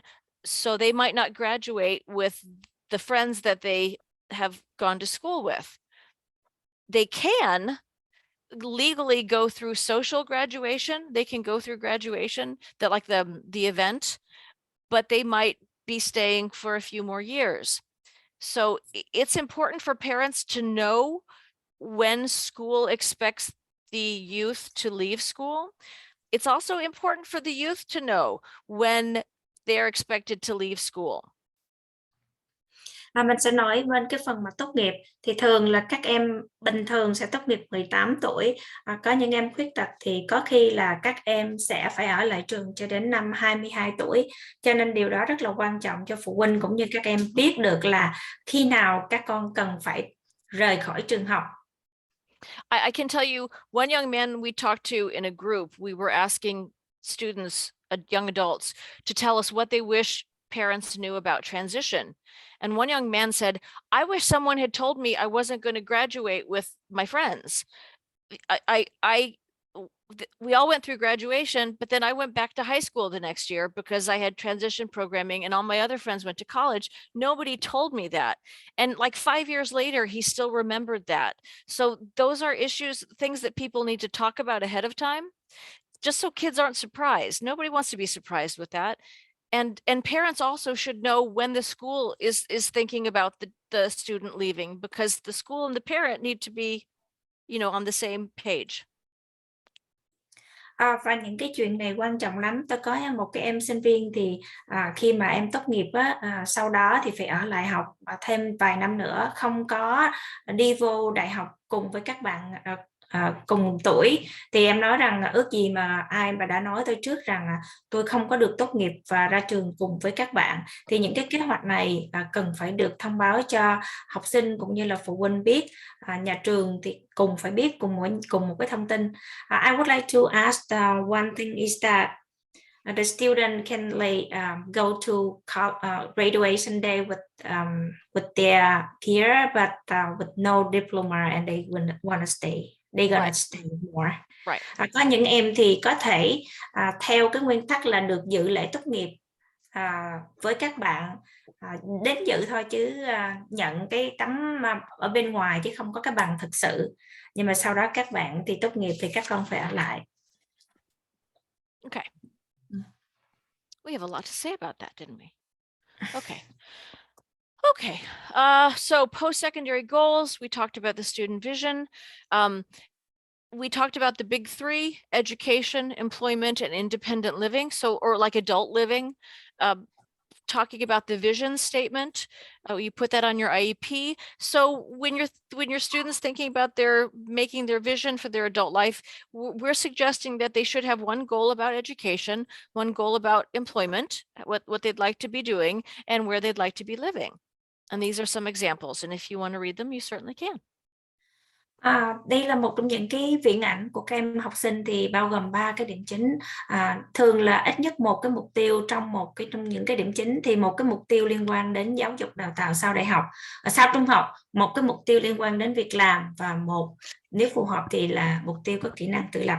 Ví dụ như là khi ra trường thì tôi muốn học nấu ăn, làm việc bán thời gian cho nhà trẻ, hoặc là tự đi xe bus đến chỗ làm, đi chợ hoặc là đi gym. Okay. Wow, that's fast. Okay.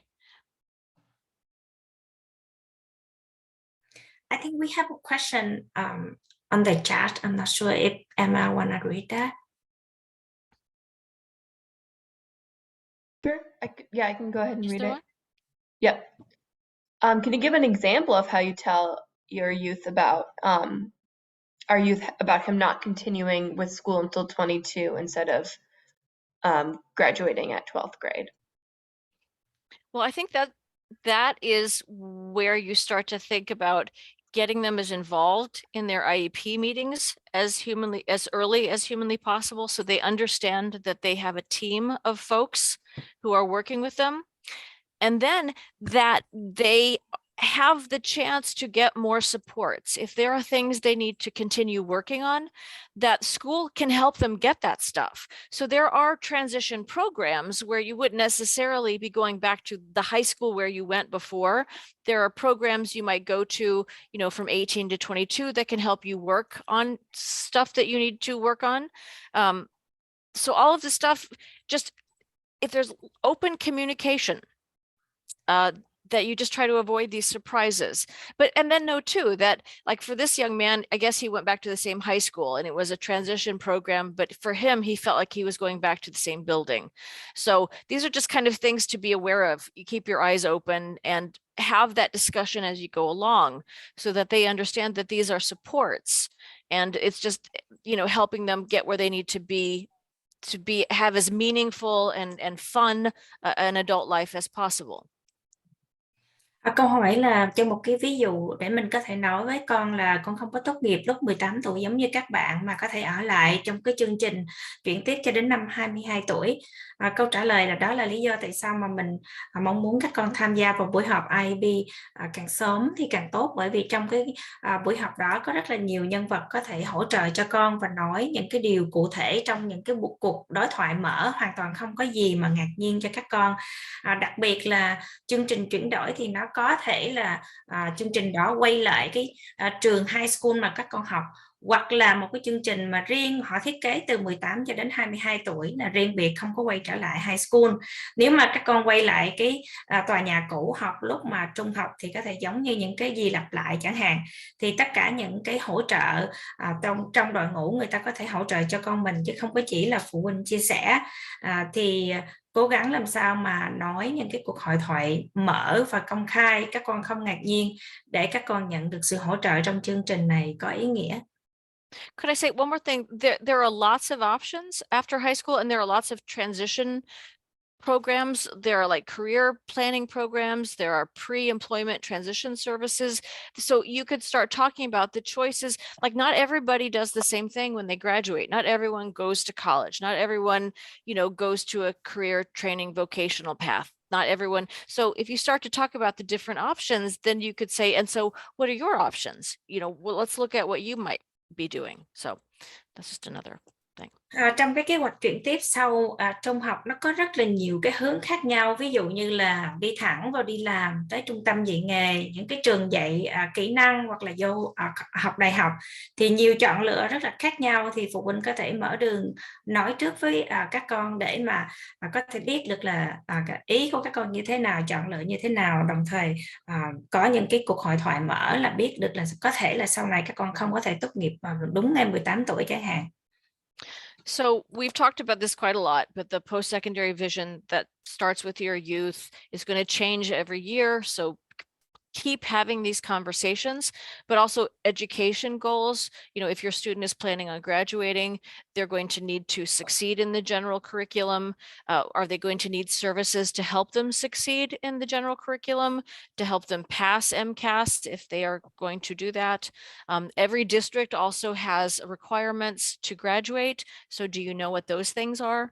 These are all good conversations to have.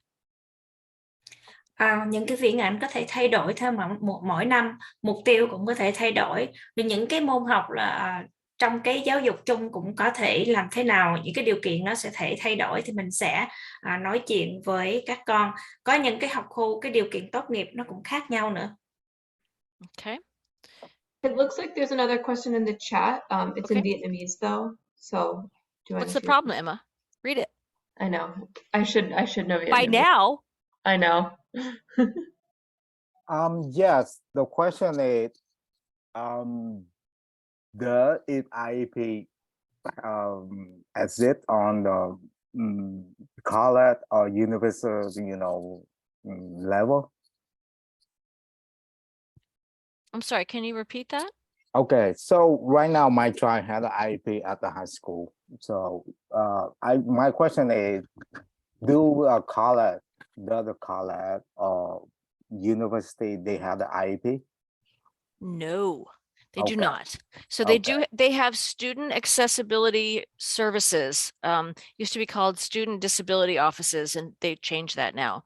So the students need to become really comfortable with talking about what they need, and so that they can approach those colleges and say, I need some supports. Now, there are lots of college programs here in Massachusetts that have a lot of support, but it is up to the student, right, to go in and talk about what they need and get those supports. It is a completely, once you end up, high school is entitlement, right? They're entitled to these supports. After high school, in the world of adult services, it's whether or not they're eligible. And then in college, they have to let people know. They have to tell people what their supports are and try to get them. Ở trường đại học thì có cái kế hoạch IEP hay không, thì cái câu trả lời là không có. Tuy nhiên họ có một cái văn phòng dành cho những cái em sinh viên có khuyết tật, có cần sự hỗ trợ. Tuy nhiên tùy theo cái cá nhân của mỗi em có cảm thấy thoải mái đến văn phòng để chia sẻ những cái điều mình cần thiết hay không. Ở trung học thì khi mà em có khuyết tật thì bắt buộc người ta có thể phải hỗ trợ những cái dịch vụ cần thiết cho cái nhu cầu của các em. Tuy nhiên lên đại học thì đó là một cái sự tự nguyện, có nghĩa là em đến cái văn phòng đó và chia sẻ và nói là mình cần hỗ trợ cái vấn đề như thế nào thì họ mới có thể là cung cấp. Ruth, did you want to add anything there, or was that adequate? Yeah, no, that was good. Okay. And- So sorry? Yeah, the second part of the question. Oh. So even like the children at the support at the college or university school, do they have offer the accommodation or modification regarding in curriculum? Can you repeat that, please? Okay, so does the school, I mean the college or university, offer the accommodation or modify Mhm. curriculum at school. They Right. can, yeah, but it really is, they can, and the professors can, and they should. Okay. But the student has to be the person to go to the student accessibility office Okay. and start those conversations with their professors. Okay. Does that Câu help? dạ câu hỏi là ở trường đại học thì họ có những cái hỗ trợ cũng như là cái nội dung của cái lớp học có thể thay đổi phù hợp với cái khả năng khuyết tật của các em hay không? Câu trả lời là có những giáo sư họ có thể có những cái sự hỗ trợ. Tuy nhiên cái em sinh viên đó phải đến cái văn phòng hỗ trợ cho các em sinh viên khuyết tật, trình bày cái nhu cầu của mình và từ đó họ có thể thay đổi những cái hỗ trợ như thế nào. The university or college is not going to want to talk to the parent anymore. Right. So the child has to be able to handle it. Trường đại học sẽ không trao đổi với phụ huynh mà em sinh viên đó phải là người trực tiếp đứng ra nói lên những cái nhu cầu của mình. So that's a good reason not to do too much for your child now. And get them involved in, advocating for themselves, understanding that they're on an IEP, that they learn differently from other people, and what they need to succeed. Đó là lý do mình không có nên làm tất cả mọi thứ hoặc là nhiều thứ cho các con từ bây giờ, dạy cho các con cái khả năng biện hộ, các con biết được cái khuyết tật cũng như là mình đang có IEP hay không, cái cách mình học như thế nào, khác với những cái sinh viên bình thường khác như thế nào, để sau này các con chuẩn bị và biện hộ cho mình ở college. Can I just say too, though, I don't learn like Ruth learns. Ruth doesn't learn like I learn. Everybody learns differently. So there's a way to say that so that your student doesn't feel like there's something wrong with them. They just learn differently. And so if they need an accommodation, so does other people. People need a little support. That's just what we do. Mỗi người có cách học khác nhau, thì nói cho các con hiểu và biết được là các con có một cái sự học khác biệt chứ không có vấn đề gì mà nghiêm trọng và các con cần có sự hỗ trợ. Mỗi người đều có cần sự hỗ trợ trong cách học của mình. I think one parent have a hand raised. Okay, so I'm not sure where we are on the slides, but it's 7:36, so we'll take the question, but I don't know if we're going to finish the slides, but that's okay. Yeah, just a quick question. So for the transition plan, if the student's goal is to go to college, is it appropriate to ask for the accommodation to work with the student on a letter of recommendation, or talking to teacher about asking for letter of recommendation, or working on the personal statement, or asking for like study guide or notes during the test, because he's so anxious and that he gets distracted easily. So it's hard to focus and absorb the material in the class. So is that appropriate to ask for the accommodation in the transition plan? I see Ruth nodding. Do you want to say something? And then I was going to throw something in. Yeah, I mean, yes, if that's what he needs. And also learning study skills is important, like specifically learning how to study. What's the approach?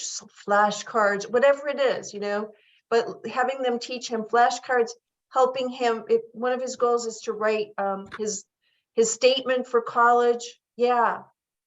Learning to ask for things that he needs. All of those can be part of the transition plan. And goals that he has, because you have high expectations for him to go to UMass Amherst. And there are programs. They're like College Navigator at Easter Seals. There are pre-ETS programs, pre-employment transition services. And even though it says employment, it's also part of that is counseling for post-secondary programs. That's a service the children are entitled to. It's free. Yeah, I was going to talk about that in just a sec. So, okay. Is that a fair answer? Yes. Yeah. Thank you.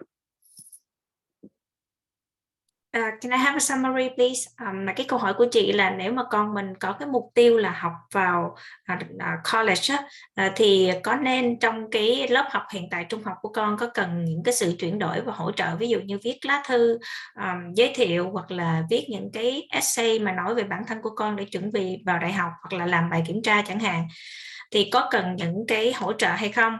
Câu trả lời là có, trong cái kế hoạch chuyển đổi là nên có, đặc biệt là những cái kỹ năng học, ví dụ như là con học theo kiểu flashcard là học theo những cái card riêng, rồi làm sao để viết cái bài essay cho college, rồi nói chung là làm sao để các con có thể nói ra những cái điều mình cần thiết khi mà vào college, thì những cái điều này nên là những cái mục tiêu và có sự hỗ trợ trong cái kế hoạch chuyển đổi. Có những cái chương trình khác, ví dụ như College Navigator là để định hướng học college, hoặc là những cái người tư vấn chương trình học college cho các con thì thường là sẽ không có tốn tiền, thì các con cũng có thể đạt được và cần những cái chương trình này. So you can look up College Navigator at Easter Seals. And then I was going to say, you're going to get this, I guess, this PowerPoint. I did want to throw in that when we're talking about vocational training, you know, and you think about it's planning, giving your child a chance to explore job training, and that's important. But there's services called pre-employment transition services. They're called PREETs. And every school in Massachusetts has a PREETs provider that is assigned to them. And these are important services that include things like, I'm just going to put these in here, pre-employment. I guess I should have let Emma do this, but whatever. See if I can spell employment correctly. Do you want to translate this while I do this? Có những cái trường hình như là hầu như trường nào của Massachusetts cũng có một cái chương trình gọi là pre-employment, tức là chuẩn bị hướng nghiệp cho các con á, thì có một cái người điều phối viên có thể hỗ trợ và định hướng nghề nghiệp. So you mean the school, college or high school? High school. And Emma, if you could find the link, or maybe later send them the link for the PREETs brochure, the tips brochure in Vietnamese, that would be helpful. Yes, I will do that now. Yeah, so there are five topics of pre-employment transition services, and there are providers that are outside of the high school, and they can provide information about career exploration. They can help students learn how to dress for an interview and how to do online applications. They can help students think about what kind of jobs they might like to do. But they also do and self-advocacy. They can help students learn how to disclose their disability if they want to, or if they could talk about if they don't want to and why. And then they have counseling and post-secondary programs. So again, it's through the MRC, it's through the Massachusetts Rehabilitation Commission. They have a grant or a contract with them. But every high school has a PREETs provider. And that's a good question to ask your high school. Who provides your pre-employment transition services?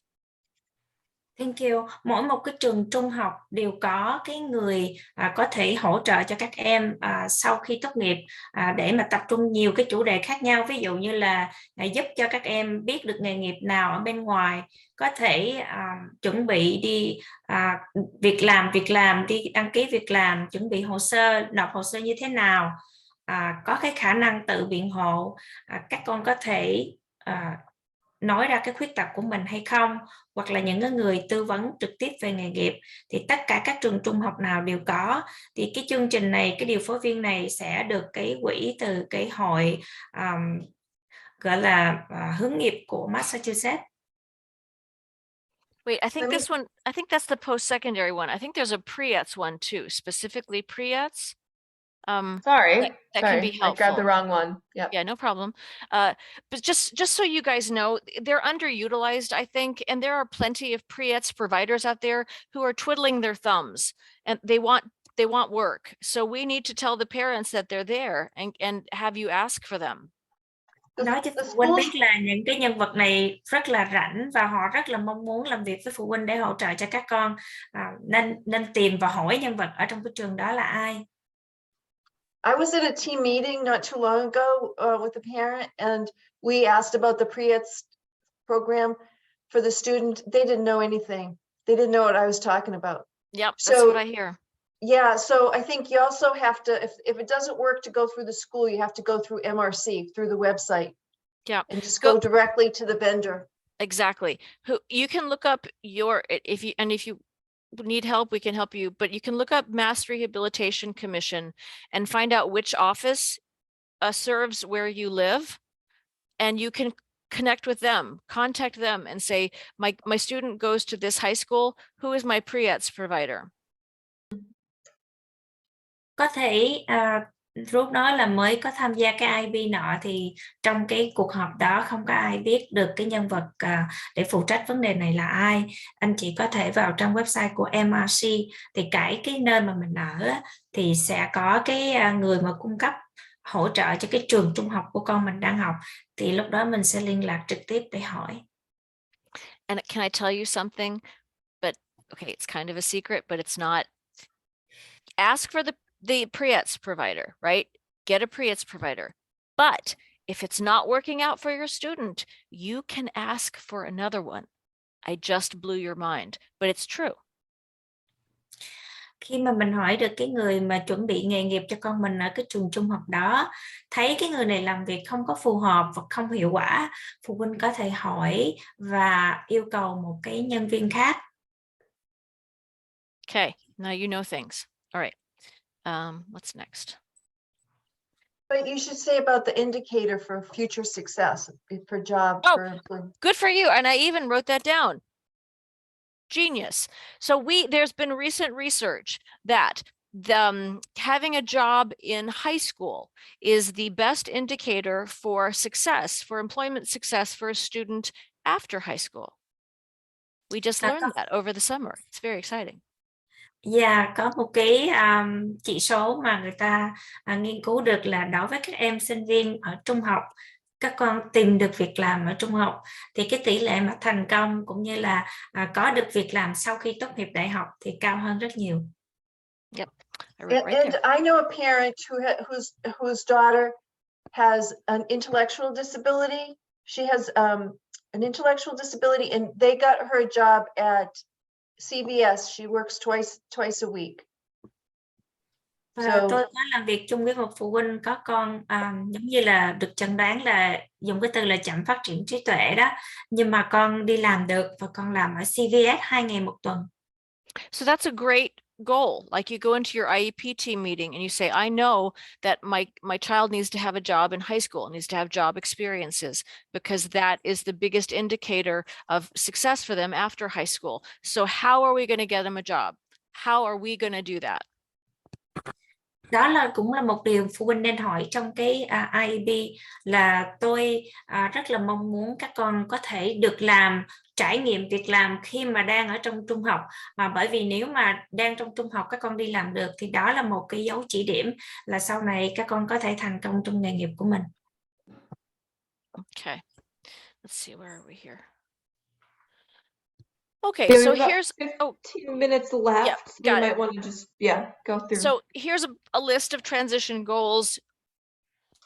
And we talk about the big three, right? Education, employment, independent living.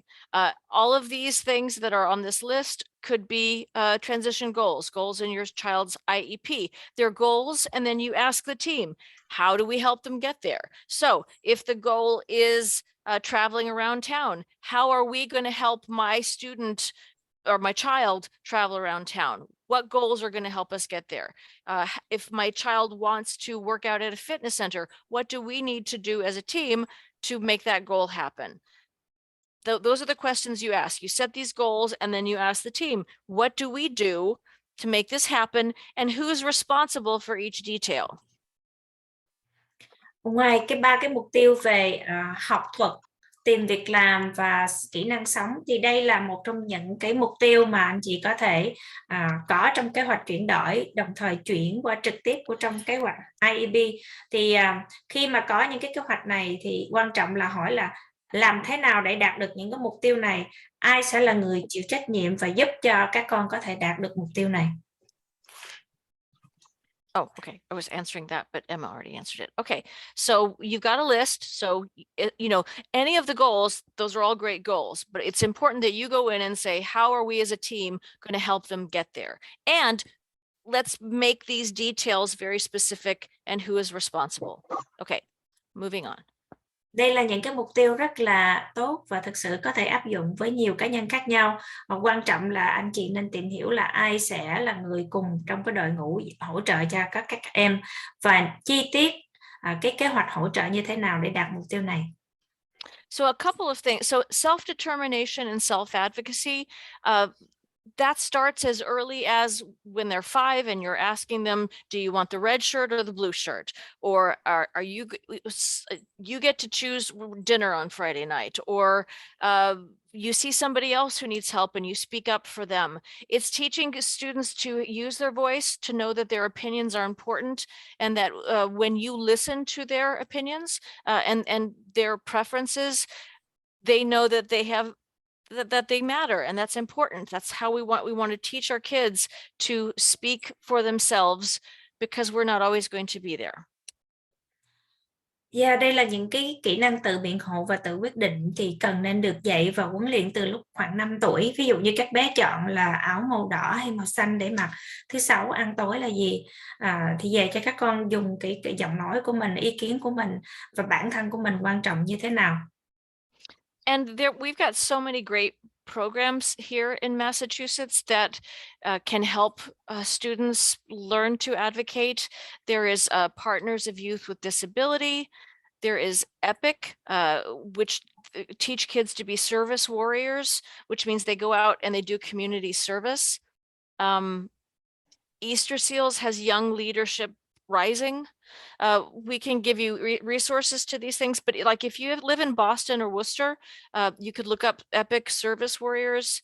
I know that they sent out that they were doing their applications now, but there's so much here. You can always reach out to us and we can give you some ideas. The more experiences they have in all of these situations, the more comfortable they're going to be, you know, advocating for themselves. Nếu mà sống ở Massachusetts, Boston, cụ thể là Boston hoặc Worcester, có nhiều cái cơ quan để có thể hỗ trợ giúp cho các em tự biện hộ hoặc là tự quyết định. Thì nếu mà anh chị có thể liên lạc với chúng tôi có những cái hướng dẫn hoặc là những cái lời khuyên cụ thể. Mình càng cho các con tiếp xúc với những cái kỹ năng tự biện hộ thì các con sẽ càng có cái việc mà cảm thấy tự tin và thoải mái trong cái việc quyết định của mình. Okay. All right. Let's see. Okay, so we've talked about this, the student's role in transition planning.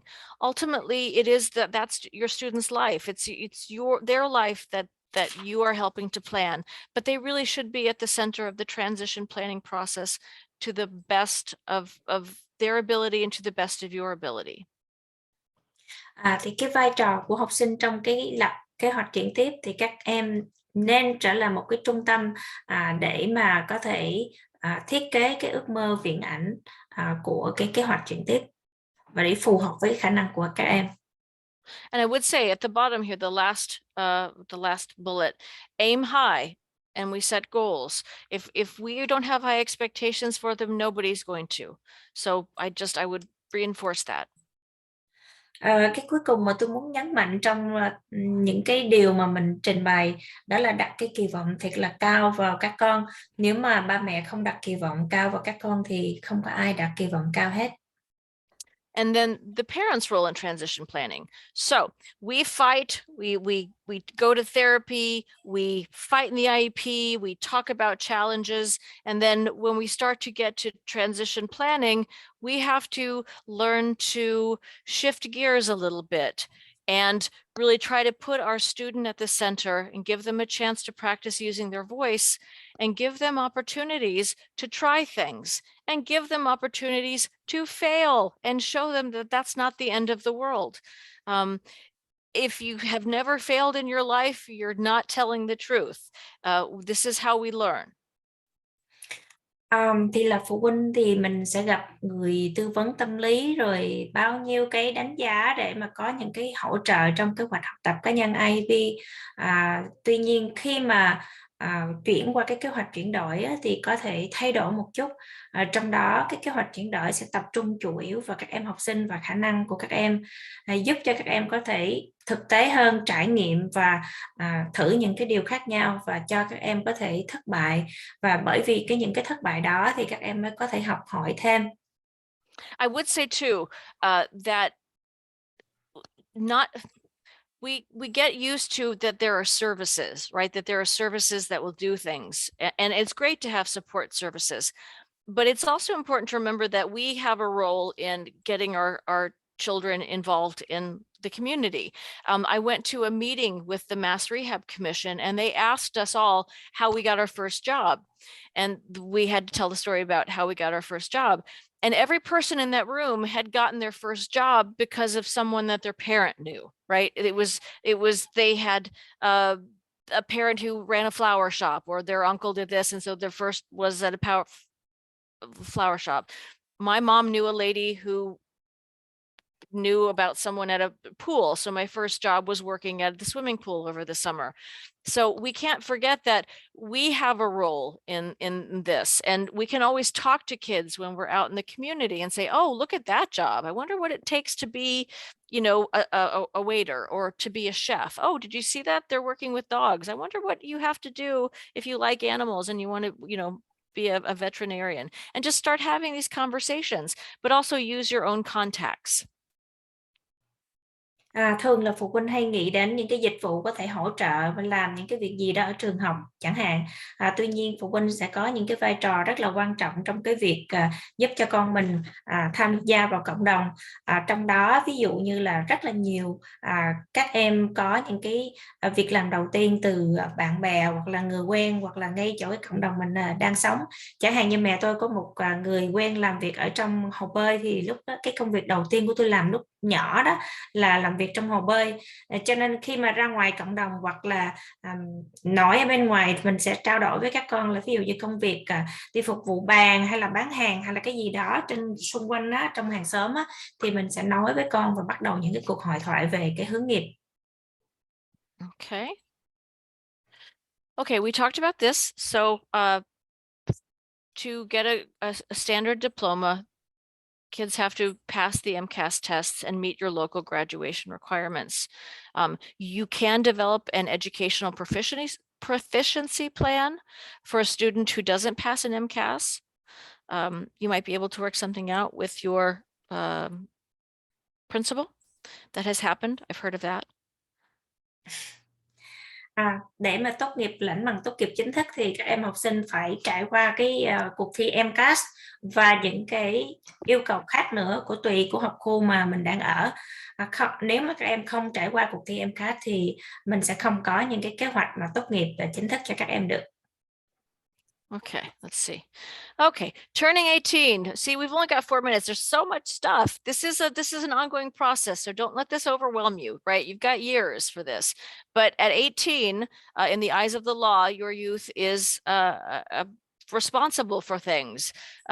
They get to make all the decisions in their special education. They can vote, they can buy a house, they can get married. They are presumed to be responsible for themselves unless some other plans have been put in place. So, and if they're males, they need to sign up for selective service. They just have to. That doesn't mean they're going to go anywhere, but they just have to. 18 tuổi thì tất cả những cái quyền công dân của con bắt đầu có được, đi bầu rồi mua nhà, tất cả những cái gì mà hợp pháp về sức khỏe và tài sản là con chịu trách nhiệm hết. Nếu mà là con trai thì các con cần phải đi đăng ký quân đội. So can you say again the register selective services? Can you explain a little bit more? Yeah, selective service is that if you're a male citizen in the United States of America, you have to sign up and let the Army, the armed forces know that you're 18, because if a draft happens, they might draft you. Dạ. Thì cái này là đăng ký, không phải có nghĩa là đăng ký đi lính chính thức, mà hãy mà con trai 18 tuổi thì đăng ký, trong đó có những cái mẫu, tất cả những cái thông tin trong đó. Ví dụ như có chiến tranh hay có gì xảy ra thì có thể quân đội sẽ chọn mình một cách tình cờ. So I would tell you that the brochure that we told you about, that's about pre-employment transition services, we have a whole series of them. One of them is the age of majority. So if I don't get to everything, you can look at these brochures. You can always follow up with us later. You can ask questions, because we haven't even touched guardianship yet, and it is 7:59, and I don't think we're going to do guardianship justice. So decision-making options, if you look on our slide here, we go from the least to the most restrictive. Guardianship is the most restrictive. If I would say this, if you haven't heard of supported decision-making, I would encourage you to learn about it. There is a center called the Center for Youth Voice, Youth Choice. They just did a presentation this morning about supported decision-making, and you could watch the recording if I had bothered to record it, but I didn't, so too bad for you. We'll have to do it again. That was on me.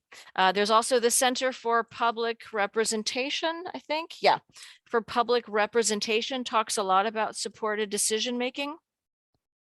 And you can always ask us questions. That's too important to just talk about in 30 seconds. So I'm just going to leave that there. There was one more thing before you left. Oh man, we talked about Chapter 688. There's all kinds of adult human services agencies.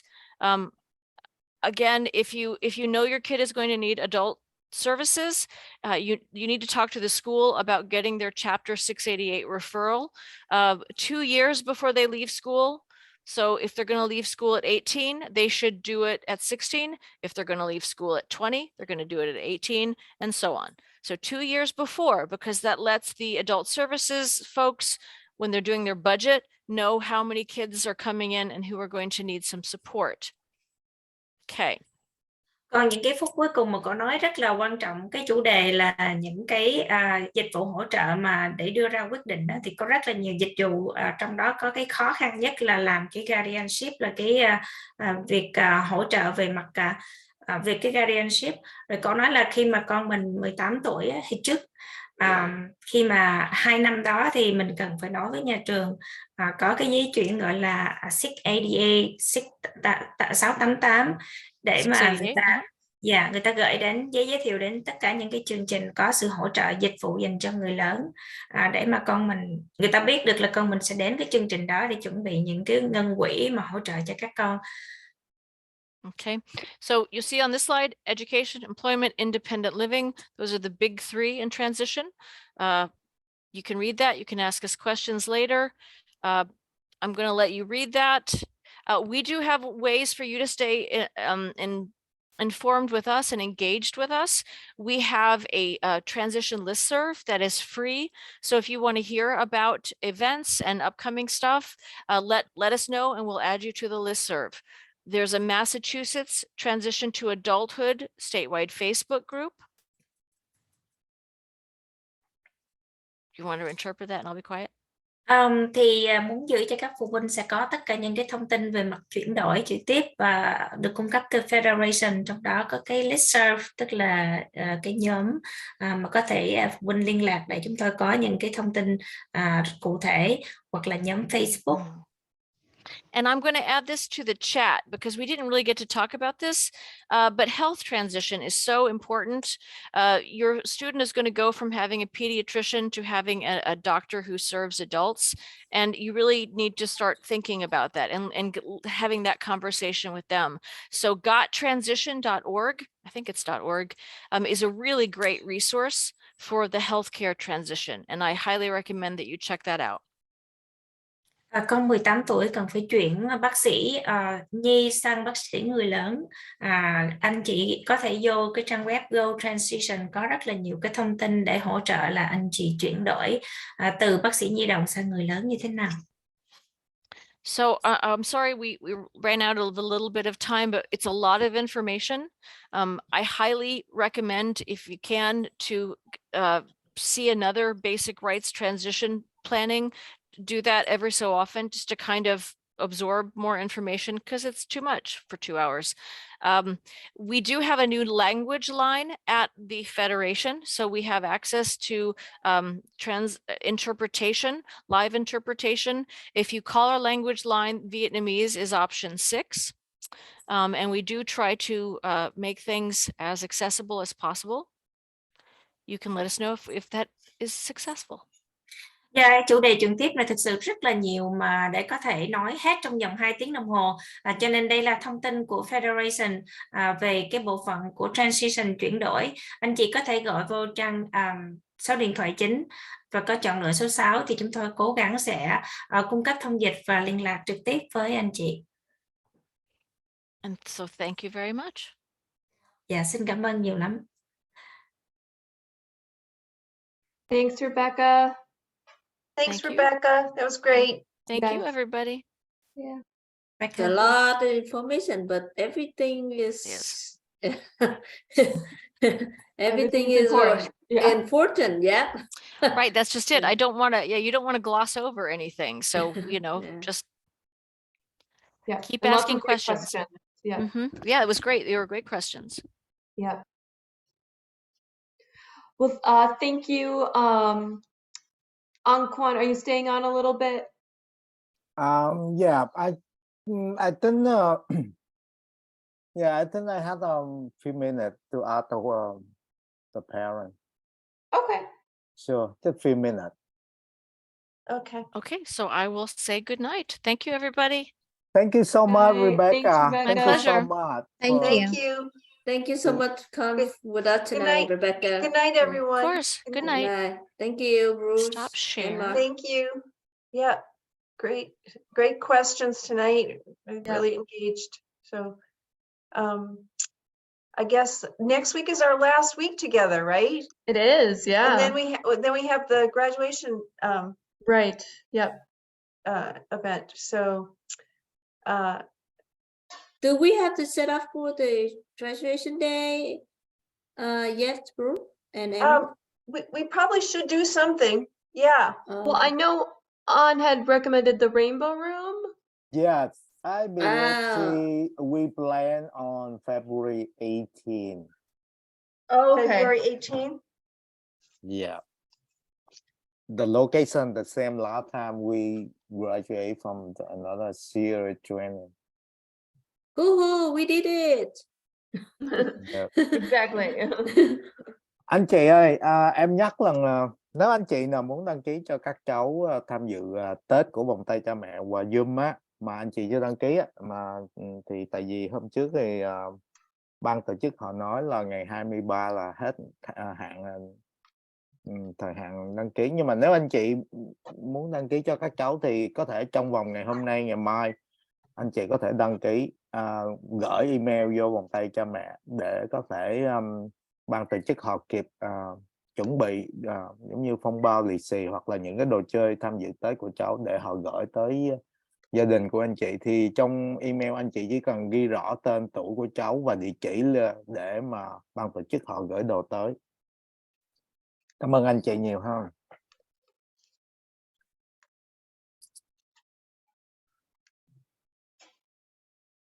Happy Easter tonight. Right, anh Quân. Thank you Anh có người phụ huynh nào, anh chị phụ huynh nào đặt hỏi em câu hỏi có thể lên tiếng hỏi, nói rõ ràng cho em hiểu được không vậy? Dạ anh Quân ơi, em có nhắn cho anh là em có 1-2 buổi em đi đón con về hơi chậm á. Em Ok vào chị. muộn thì không biết là có đường link, có buổi thì sẽ có lưu đường link nha. Có buổi